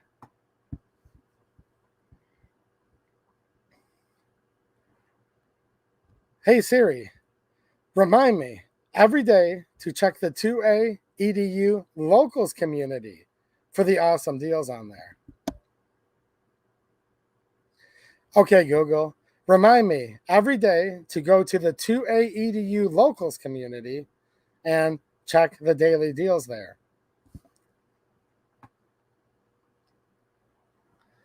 Alexa, remind me to go to the 2A EDU locals community every day to check the deals there.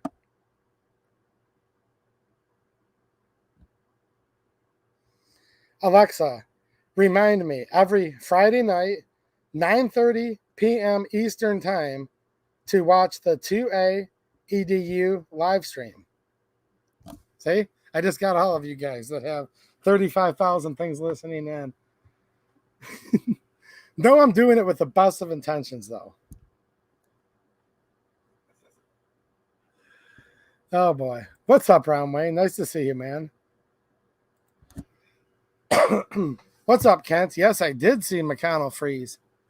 I'm done talking about the new rule, so anyone that didn't hear it yet, go back. I'm just going to say hi to a couple people that are in here right now. This is not worthy content probably for replay, but whatever. Did I see Mitch McConnell freeze like the former vice president the other day? Yeah, I did. And it did not look natural or normal. Dude, there's so much craziness going on right now, guys. Pillbox bunker, wear the blue. Yes. To protect you from the do the do, right? Dude, I saw that video you sent me on Facebook Messenger, man. That's crazy stuff. You know what I mean, Pillbox? Crazy stuff.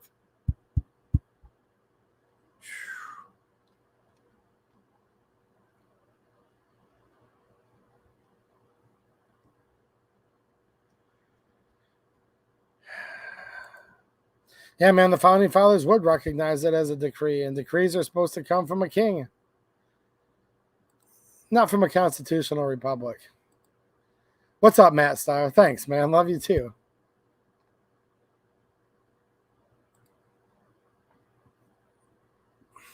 I was messing with you guys, just trying to, but hey, maybe it will. Maybe I did you a favor.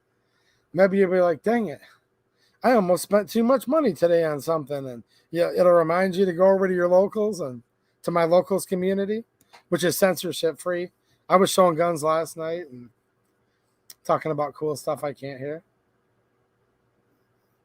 Or it's just a prank if you guys like totally hate the channel, right? Well, I don't know, my friend. Can you give me some more context to what that means?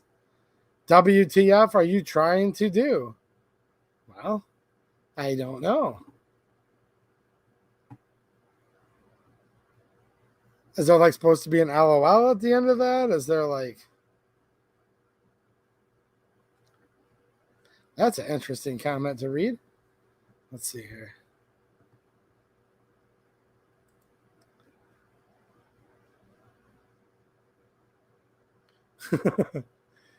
Yeah, he needs a shot.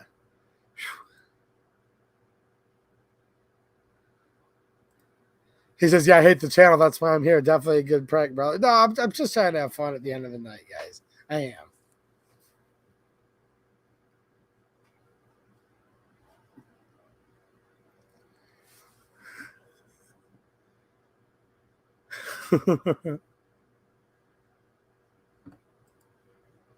Yeah, these people are way too old to leave the country. Should I lose the rest of my subscribers tonight? I don't know.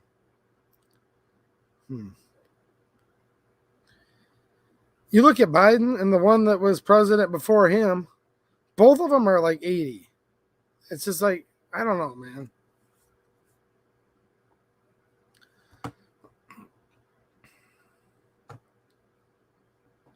They're all old.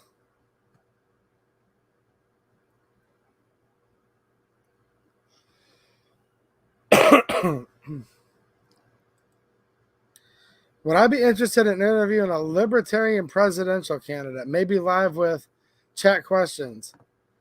That depends who it is, because there's a lot of libertarian presidential candidates. I don't think... See, here's what I understand about the Libertarian Party.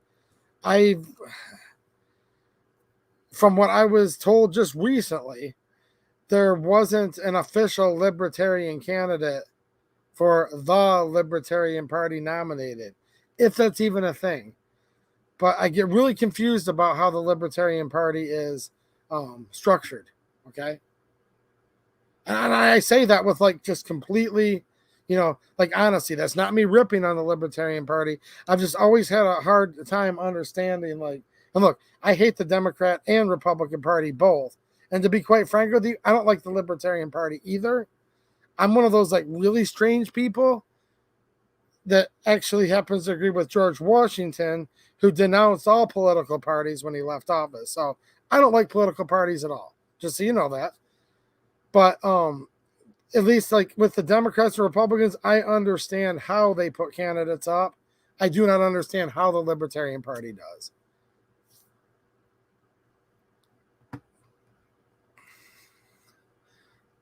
Joshua Smith, I think I know who that is. And if it's a person I think it is, he seemed really cool, and I would definitely like to do a video with him. Is he the one that was on Tim Pool the other night?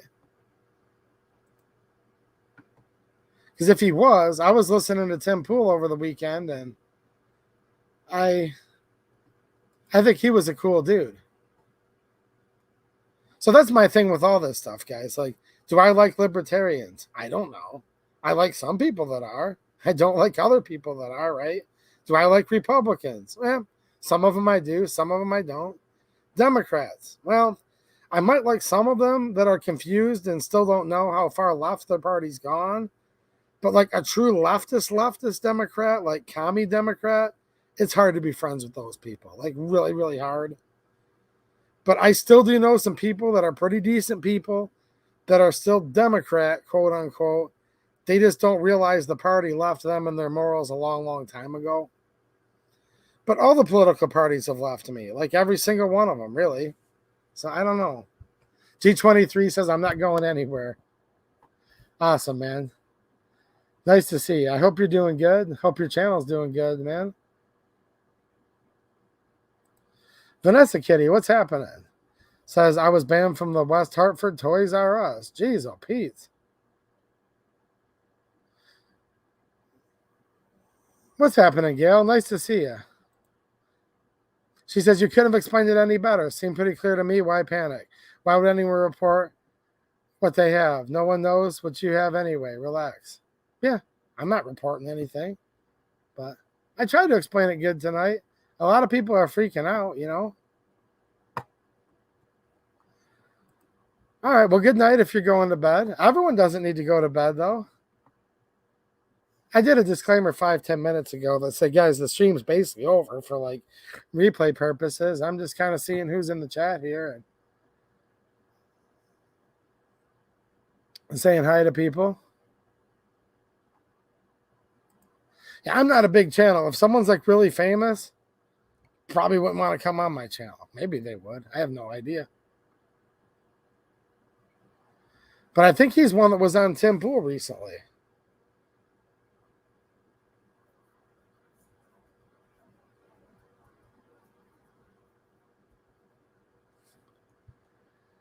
Cat says 80, but no, yeah. But one knows where he is. Yep. And probably built it. The other doesn't even, doesn't know what he is and took a crap on it. I hear you, man. Just saying. You're awesome too, Edu. No hard feelings at all. And I know a lot of people have like their guy, and that's fine. It's just they all let me down. Every one of them have let me down. So it just gets hard to really get behind anybody nowadays that's on the big time federal level. And I know I'm not the only one thinking that way. I can't be. It's just hard to get behind any of these people nowadays. On the local level, though, I'm still finding some good ones, and that's where I'm getting my encouragement from. Because I saw them mention federalism underneath that rule, and no, the rule doesn't comply with federalism. They're going to say it does. The federal government is supposed to have very, very, very, very low powers. It's not supposed to really have anything to do with your day-to-day life at all. Another pet peeve of mine. I could have constitutional attorney Catherine Henry on here. She's been on my channel a few times. Some of you longtime viewers know who I'm talking about. She has her own YouTube channel, Restore Freedom with Catherine Henry, or Restore Freedom KH, it might be called. Me and her love to rant about this. Everyone talks about states' rights. No, there are no states' rights. There's no township rights. There's no federal government rights. There's no county rights. No. The only people that have rights are you. People have rights. Governments have powers, deriving their just authority from the consent of the governed, is what Thomas Jefferson wrote on July 4th, 1776. But there are no states' rights, and that's a good thing. That's a good thing. I just hear so many conservatives over and over again, pundits, people that have just massive followings. Everyone loves them, and they still constantly keep talking about states' rights and our democracy. And I'm like, come on, guys, words matter, man. The left uses words like, they literally change the meaning of words to win this culture war. And we run around so much calling ourselves a democracy and talking about states' rights. No, that's like an awesome thing. That's what's so beautiful about the way our country was constructed, is government does not have rights. And the 10th Amendment doesn't say that states have rights either, actually. It literally doesn't. It's the quite opposite of that. And that's a good thing. Would I have Trump on my channel? Absolutely, I would have Trump on my channel. Yeah. See, the problem with Trump is I don't know if he'll ever be able to learn, but he was called out in a town hall just a few months ago about bump stocks. I couldn't believe they left the question through. He said, bump stocks, nobody cares about bump stocks. That didn't do anything. I'm like, dude, all of this stuff that's raining down on us right now with the braces, frames and receivers, triggers, all this crap.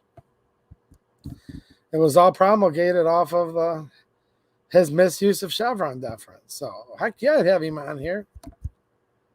I'd have a great conversation with him, too. And here's the kicker. Trump and I agree on a lot of things. We could talk for hours and hours and hours on there. He's never going to talk to me. This isn't going to happen. I'm just answering your hypothetical. We could talk for hours and agree on so many things. And there's several issues we're going to adamantly disagree on. Okay. But it just comes down to now we're going to talk about voting. This is a politician. This is somebody that's trying to earn a vote. I'm a single issue voter.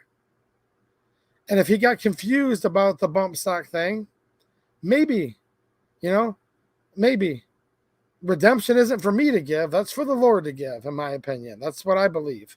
But I can give someone a second chance, okay? They don't need to get redemption from me.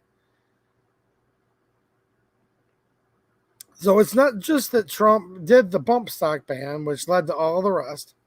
It's that when he was just very recently, just a couple months ago, asked about it, he doubled down on it. That got me pretty darn good. And it sucks, man. Because I do listen to the Trump rallies when he's on TV, and I do follow him because politics is downstream from culture, and I want to see how the culture is reacting and see what people are doing. And I believe Trump is a very conversational person. I think he's funny as hell. Like, there's all these different things where if I didn't care about the Second Amendment, I'd probably love him to death. So I get it why people like him. I really do. And I also understand why a lot of people don't like him. I don't care if his skin looks orange or if he has a toupee or if it's real hair. See, the left gets caught up on all that stuff. I could give a crap. I think his hair looks fine. Like, you do you, dude. And, like, whatever. Like, who cares? I just don't like the way he took such a dive after the Second Amendment like that. That got me good, man. That was like a right hook. And I said, well, maybe he changed. Maybe he didn't even know what the hell a bump stock was. Maybe he didn't know any of it. He came back and talked about it again. Vivek Ramaswamy says stuff that I've never even heard a politician say before. If I get to the point where I do, I'll let you guys know if you're curious, but not that you guys need to know my opinion. I just can't trust him. Just ain't buying it from him. Just being honest. If you guys notice, not once tonight or in any of my recent streams have I ever told any of you what you're supposed to believe. I didn't tell you guys who you should vote for. Nothing like that at all. Just people ask me about these questions. And, yeah, my opinions probably ain't worth a crap, but it's just another opinion, and you guys can throw yours in the comments. If I had to answer it really, really quickly, I'd say I don't care for any of them. But I don't like the idea of just tapping out and doing nothing either.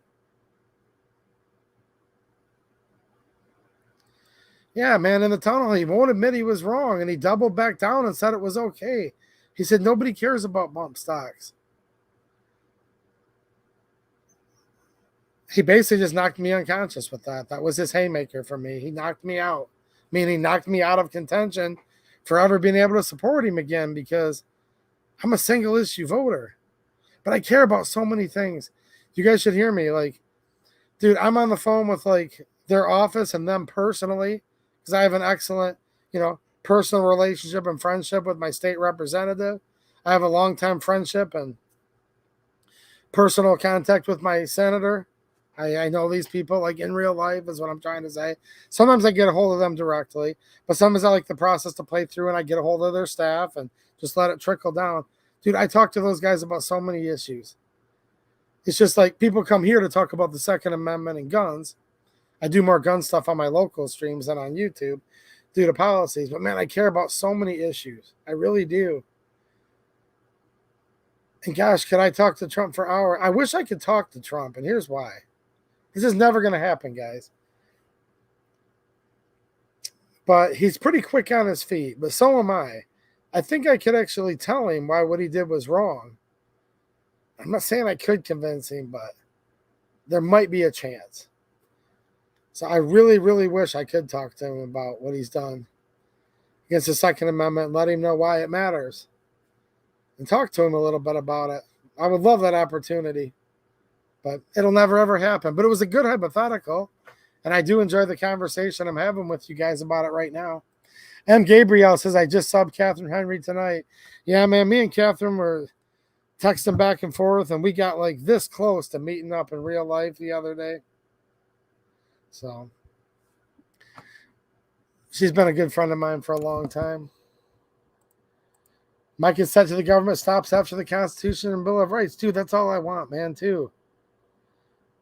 Like, so many of us get it. Why can't we just have normal people? That's why, again, one more time, guys, I think if we can have a chance, it has to be from the ground up. And there's this huge elephant of tyranny. And how do you eat an elephant? You eat it one bite at a time. But don't forget, if you guys can start making influences in your state legislatures, that can shift a lot of stuff. Dude, we're right in the middle of a cultural civil war. When's it going to shift to something different? I don't know. I hope it doesn't. But when will it? I don't know. I mean, there's certain things I would hope it shifts into. Other things I would hope it didn't. I don't want brother against brother across imaginary lines. That sucks. You know, that's the kind of stuff I don't think any of us want. But I would like something that would shake things up and get this country back to normal again. Your local politics, guys, your local state, and even more important than that in so many ways, your county, your city, or your township, your village, your parish, depending where you guys live. Man, that stuff matters. If those people want to, if they have the people behind them, they have a lot of power that they can use to help protect and defend the Constitution. Dude, Brian M., one more time, we're talking about Trump, so I can't stand anything they're doing to him. It's obviously political. Like, I literally want them all, like, look, either put all of them in prison. Let's just be blunt. I think most of you that are here this late totally get it. All of these, every last one of these that's been president or even like probably United States Senator and almost all the congressmen. Let's just say all of them, but there might be like 3 or 4 we could cherry pick out. I think you guys know where I'm heading with this. All of them should be in prison. Every last one. Every last one except for maybe like not Thomas Massey or something. There might be a couple. You guys can fill in the blanks, but you know what I mean. But as far as presidents go, every last one of them I can even think of should all be in prison. If you want to lock them all up, great. They've all violated their oaths to the Constitution. But that's not happened. And unless or until that happens, what they're going after with Trump right now, trying to lock him up, no. Completely unacceptable. I hate everything to do with it. And I can't even stand the guy for what he did to the Second Amendment. However, what they're letting all the other ones getting by with, the current former vice president, and what they let Obama get by with, and the Bushes, and Ronald Reagan. Don't forget about Ronald Reagan. Don't forget about Ronald Reagan with his no-fault divorce. That getting rid of that really fundamentally changed this country a lot. Also, opening the borders up. That's on Reagan's watch. The machine gun ban is on Reagan's watch. I mean, he ain't no angel. Richard Nixon took us off the gold standard. LBJ, the Gun Control Act of 1968. Jimmy Carter, gas was $5 a gallon. 40-something years ago under him. Need I say more? What's up, Crazy Heathen? Nice to see you, man. Shout out to the Crazy Heathen channel.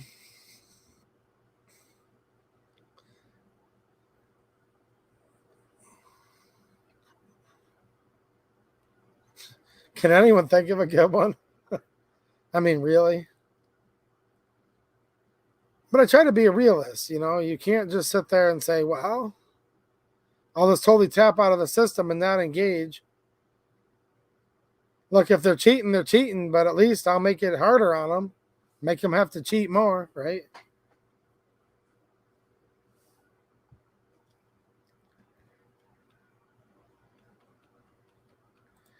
411 DL says you feel the slipping away here in Washington State. I know you do.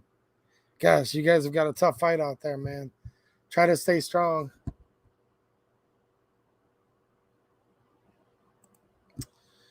Kat says, I totally agree with you, Trump.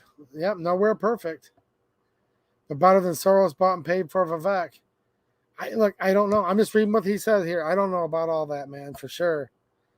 But I do know Vivek, well, another time. Not because I'm checking to talk about the topic. It's just if I start opening up a lot of my research on him, this could go for a long time. And the main subject of the stream's been over for a long time. I think I made my disclaimer pretty clear. You guys know I'm going to get some hateful comments afterwards. What the heck? People watching on replay. Some people. Most of you guys are going to enjoy the replay that are watching it. But some people come in, what the heck? This guy's way off point. This stream is only... Well, yeah. I basically ended that stream, right? And started another one halfway through. Because I saw some people hanging out and wanted to talk to them. Dude, there's so much going on in Michigan right now, guys. I only covered 2A stuff, but... You guys remember that old Toby Keith song? I don't even know if he's someone good to listen to or not anymore. All these people going woke, but I just stopped listening to most mainstream music a long time ago, to be honest. But I used to listen to a lot of Toby Keith back in the day. And he had a song I really liked that said, I wish somehow I didn't know now what I didn't know then. And he was talking about someone cheating on him, right? But still, though, man, I wish somehow I didn't know now what I didn't know then. Brian talking about... Here's the good thing, guys. I've been going up to Lansing so many times. I know, have a relationship with, have contact with many, many representatives and senators. I know a lot of them. A lot. They all tell me the same thing. I've been there more than anybody has. A couple of them I've actually made good friends with. And that's why I'm not all black-pilled about everything. I know there's still some good people out there in this despotic, tyrannical state of Michigan fighting the good fight. And I know there's still a few out there. They're not all what everybody thinks they are, in my opinion. I know some good people on my township board, and I know some good people in my county board of commissioners, for example, and in some other counties, by the way, too, that I've gotten to know. So I know there's still some good ones out there. That's why I still have some hope, and I still come out here to encourage you guys. But man, oh man, I hear about stuff, okay? And if it's gun control stuff, I report it to you guys right away because we need to know. But I hear about stuff. I know people that know people, if you know what I mean. And gosh, some of the stuff that they have planned for Michigan coming up soon here, get ready. Hold on to your head. They've been trying to destroy Michigan as much as they can in the past 10 months, 9 months. And you ain't seen nothing yet. Heck, you'll be lucky to even have any of your paycheck left when they're done with their taxes, in my opinion. Just wait and see. There's some real messed up stuff going on that we're going to be seeing soon. Have I seen what's going on in Oregon? Man, I can't keep up with all of it. My state's under fire big time, too. But I know much of what's going on in Oregon, and it's sickening and insane.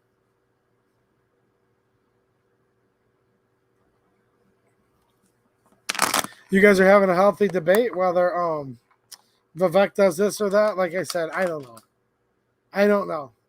All I can tell you guys for sure, and this is just my opinion, I can't trust him. I can't accept what he's saying as the truth. I'm just telling you guys the truth. Do I know for sure who bought him or paid for him or not? No. I did see a video with him asking Reverend Al Sharpton some questions that was a little bit, but I try to be mature enough to say, well, that was 15, 20 years ago, and he's changed. I try to think about that. I don't know. Is he a Manchurian candidate? Maybe. Is he bought by this or that? Maybe. Is he not bought any of it? Maybe. I don't know. I just don't know all that. I have done a lot of research where I have questions, but that's not really though. That's not really why I'm not trusting Vivek though. Just remember this, guys. I've talked about it before. The real reason I don't trust Vivek is just his body language, the way he speaks, the stuff he actually says that just doesn't like it almost adds up. This is just in my head, okay? Maybe somebody smarter than me, it completely adds up. Like I get it, but just some of the stuff he says, it's like 2 + 2 = 4. Okay, check Vivek. +2 = 6. +2 = 7. And he says it so smooth. I'm like, oh, wait a minute. No, it should be 8. But you just said 7. Like certain stuff. I don't know.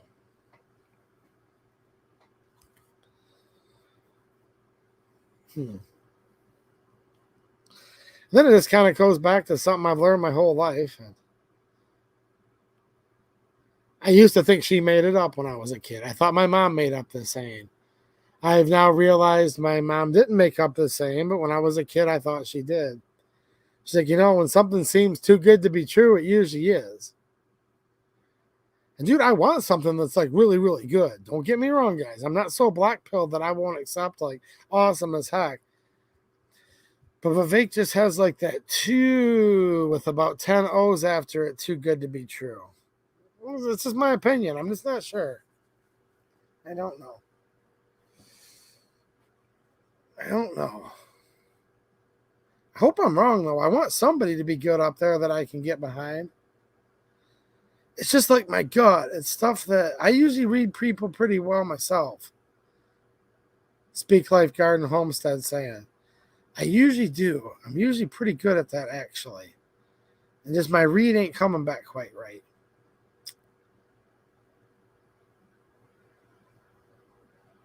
So I don't know, man. Lots of weird stuff with these companies, and it's just.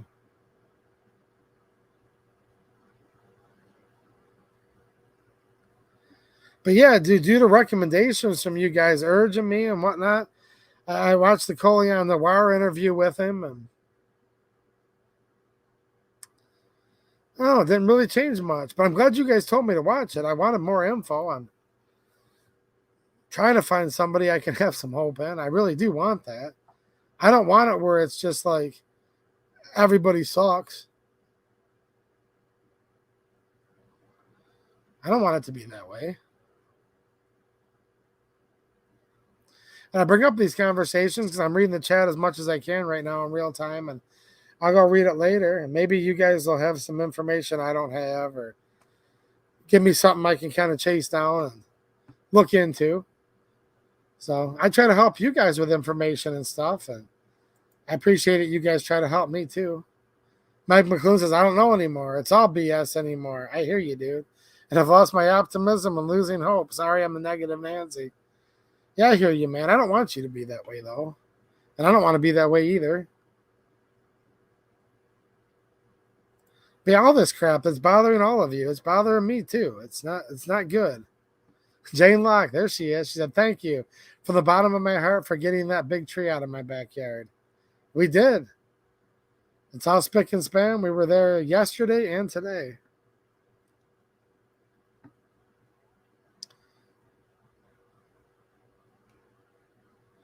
And there you guys are weighing in back and forth. What's happening, Frag Out Design Studios? Nice to see you, man. I hope everything's going good with you, dude.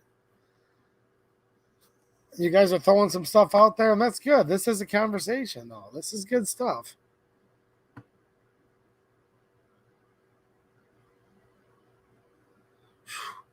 Talking about state ballot measures, G23 is any Oregonians. Is that what you guys call yourselves? I think. See, everyone likes to call us Michiganders. I don't like being called a Michigander. Michiganian is what I would call myself. So, Oregonians, I think that's what you guys like to be called. Yeah, get with it and figure out what's going on in your state level, guys. You need to, big time.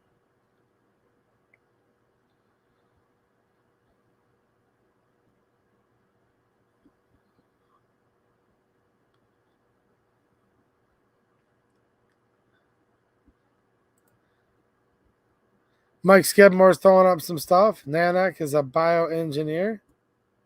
I need to know more about what he has been doing with that. Yeah, that's a whole thing.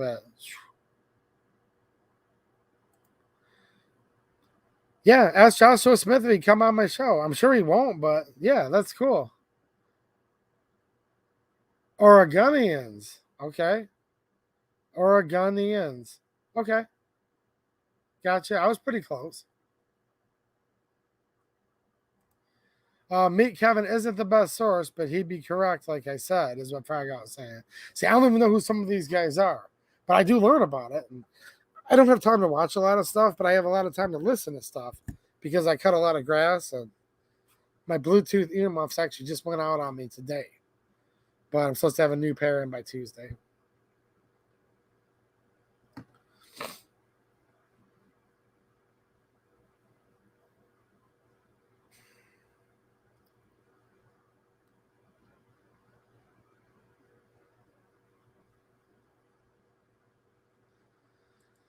Wow, that's crazy stuff, DLD After Dark. Wow. Say the combined knowledge of all 80 of you guys watching right now is way more than what it is for me.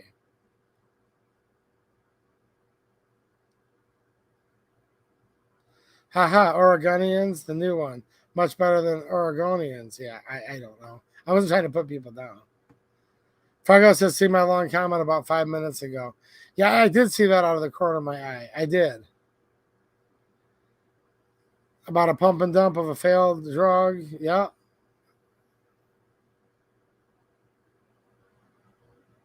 I will look into that.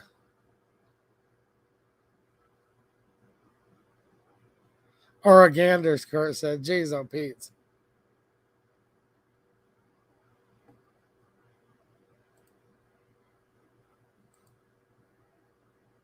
Last night on my locals live stream for the supporters, I talked about the date, and I'm going to put out a quick post here on YouTube and on Patreon and locals for the supporters for our hangout at Pillbox Bunker's house. I talked about it last night on locals more.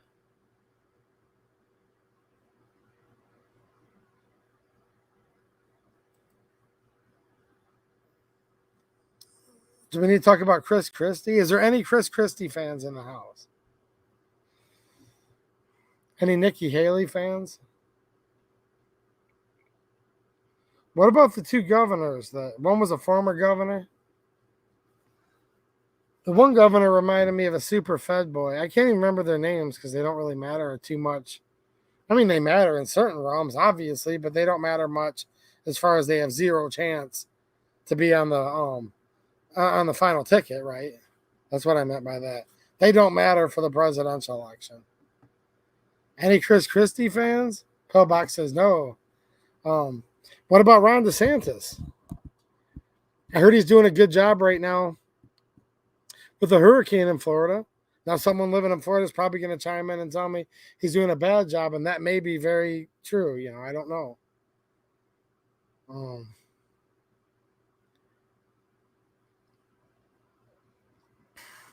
It's weird. I kind of don't like it when Trump says the sanctimonious. First of all, it's like a super stupid insult. Like, if you're going to rip on someone, call them something like way better than that. Like, Lion Ted was better than the sanctimonious, even though I voted for Cruz over Trump in the primary of 2016. So even though Cruz was more of my guy going into that race than Trump, I still had to give it to Trump. I'm like, well, Lion Ted, at least it, has a ring. Ron DeSanctimonious doesn't even make sense. That's why I don't like it. But at the same time, I can see where Trump got pissed. Dude, DeSantis was literally ready to lose in Florida originally. He was this close. What was the guy that was running against him? He was the former mayor of, was it Tampa or something like that? I'm forgetting half of it. They found him doing escapades in like hotels with, yeah, there was a lot of weird stuff with that guy. But a super, super communist leftist came this close from beating DeSantis. He was beating DeSantis for the governorship. And then Trump did an all hands on deck and went down there and endorsed him and campaigned for him like crazy. And in my opinion, this was at the height of MAGA. Trump had the most influence he had ever had at that point. He pulled DeSantis barely over the finish line. Now, when DeSantis went to run for re-election, he overwhelmingly won. But a lot of people forget that. The first time, see, DeSantis was a congressman before that. Before that, he was not a Navy SEAL. He was in JAG. But he was there to represent somebody who was a SEAL team leader. Does that mean he fought with the SEALs or not? That's a whole topic you guys can look into from the last debate. But my point is this. In my opinion, if it wasn't for Trump, like literally going above and beyond, DeSantis would not have even gotten into office to begin with. And I just saw something out of the corner of my eye from Johnny Propane. DeSantis has to get out from under that little Trump stigma he got painted as. I agree. But I don't think getting out from under it is running against him right now. I think DeSantis made a big mistake. I think if DeSantis could have stayed as one of Trump's main allies, he probably would have had a really good chance of being Trump's vice president. This is if Trump won. And again, I'm not saying I want Trump to win. I'm not saying I want DeSantis to win. I'm just trying to say from that standpoint, if you were to be a guy that wants Trump in office or you want DeSantis in office, excuse me. And I'm not saying this would be good for the country. I'm just saying if DeSantis had wanted to win and become the Republican nominee, because Trump's going to win the nominee no matter what. I think that's basically what the math is yielding. DeSantis should have stayed right with him, and they should have been really cool with each other. If Trump gets elected here in 2024, DeSantis could be VP for 8 years and then could have ran for president on his own and still been like maybe only just shy of 60. He'd still be 20 years younger than Trump and Biden are right now. I think DeSantis is in his late 40s. DeSantis is literally like 30 years younger than Trump and Biden. So I just think, again, not saying anything further than this, just DeSantis screwed the pooch big time. If he wanted to go somewhere with this by running against Trump and smack talking him and stuff, it's like, you already know Trump's a bully. That's what people like about Trump so much, is that he's a bully, right? He's that bully that you love as long as he's on your side. I don't know. And maybe it's good DeSantis did all this because he might be the worst president ever. So this could all be a blessing in disguise. But there was a time that I actually did think I liked DeSantis. And I was like, yeah, man, I think that might be who I vote for. But then I've seen more stuff happen since then that makes me really, really question him a lot. Like Jane just mentioned, he made a commitment to Floridians, right? That he would be their governor all the way through his term. And now he's not. Now he's running for president. I mean, he's still governor, but you don't focus on your state when you're running for president. Everyone knows that. Also, he signed, quote, constitutional carry in Florida that still doesn't allow open carry unless you're hunting and fishing. That's not real open carry. So I can't say DeSantis has done as bad for the Second Amendment as Trump has, but there's no way he's got me convinced that he's pro 2A. There's no way I think he's completely pro 2A. Is he less worse on the 2A than others? Maybe. I just think he screwed up, though. Again, to get back on that topic, I just think he made a very, very bad strategy. And that might be a good thing that he did it. Again, if he would be a terrible president, which he may or may not be, I don't know. I just don't think he has a chance, though. I think his strategy was terrible, how he did everything.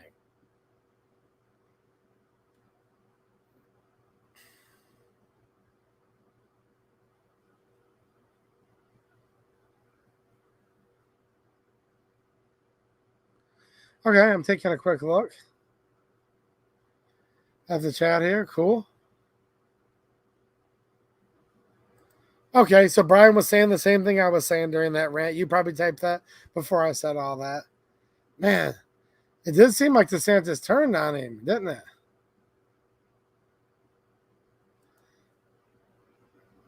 Does anybody have anybody? I'm going to get off here in 2 minutes. I said this a long time ago, but I try to make my Friday streams like really good for someone to listen to afterwards as a podcast.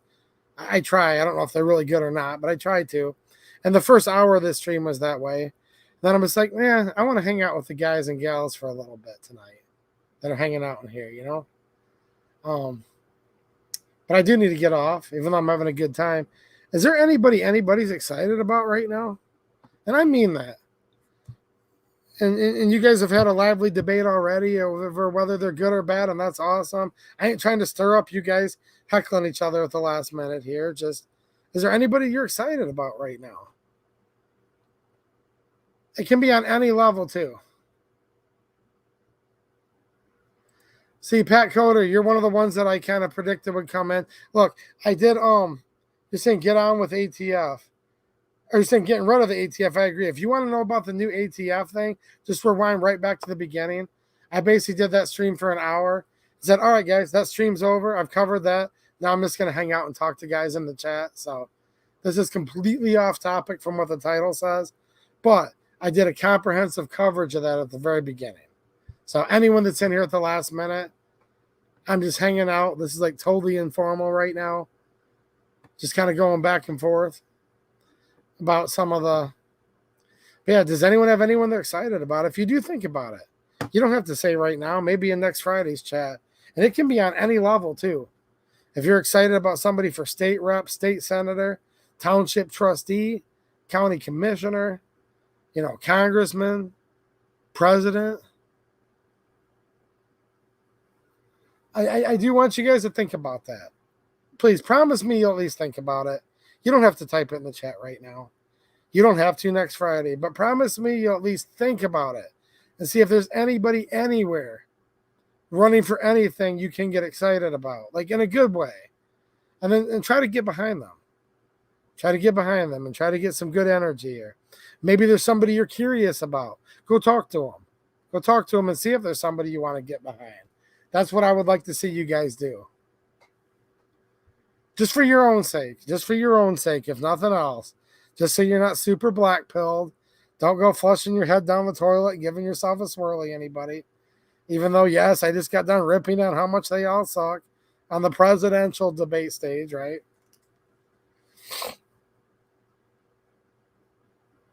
Throwing out some channel member,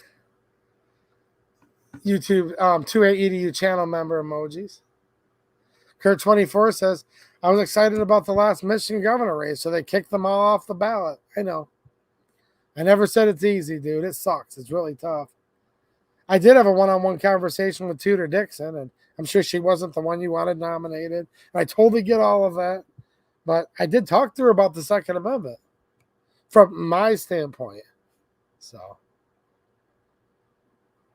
it doesn't mean she was the one that I wanted up against Gretchen. It doesn't mean any of that. She may or may not have been somebody I liked. I'm just saying I did get the chance to talk to her, and I did. I do try to take the opportunity when I can to just get a little bit of in their ear.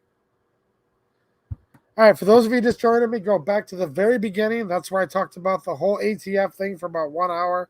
And then I just got on here. I'm talking to all of you guys, hanging out, right?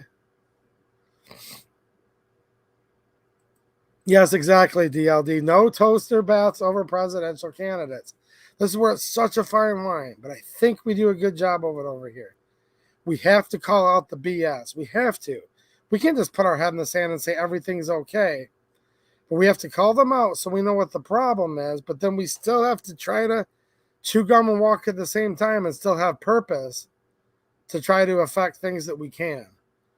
And still try to have positive vibes with people who actually matter. Because at the end of the day, you and your family and your friends, that's all that matters in the end.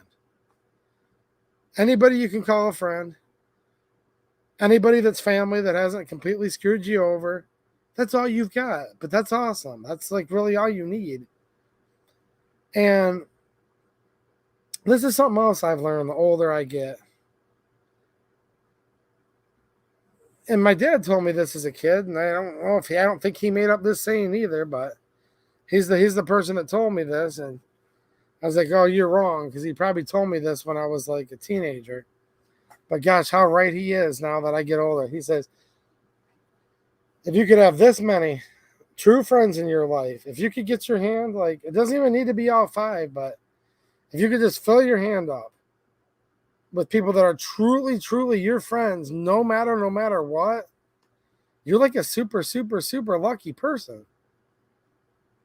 Like, being popular, it might be fun for certain people here and there, but that ain't going to get you nowhere. Being a politician and lying to people and doing whatever you have to do to get power, that ain't going to get you anywhere either at the end of the day. Really, the only thing that really matters is people that want to preserve this republic. Kindness matters. Actually trying to do the right thing. And even if you don't think anyone's noticing, pretend the whole world's watching you whenever you do what you're going to do, because if you just do things with like a good purpose and a good vibe, and you might suck at what you're doing, none of us are perfect. We're probably all terrible compared to like Madison and Jefferson and Hamilton and Ben Franklin and George Washington. Yeah, I get it. We all suck compared to them, but move on from it. But as long as you're doing something for the right reason, and you're doing it with good intentions, and we all know what that means. Everyone knows right from wrong, unless you're a complete psychopath or sociopath, and then go get help because you have a severe medical disorder. But look, just try to do something good and try to make just a little teeny bit of change, even insofar as, even if you believe the system's totally screwed and you're never going to get out, still do it the right way and try to make some type of change that's going to improve you. And it's going to improve yourself. And you're going to have an improvement on maybe that handful of people that you actually truly care about and truly care about you. And if you can accomplish that, you like totally won. You totally won 100%. So we'll call it all the BS, but don't get too black-pilled.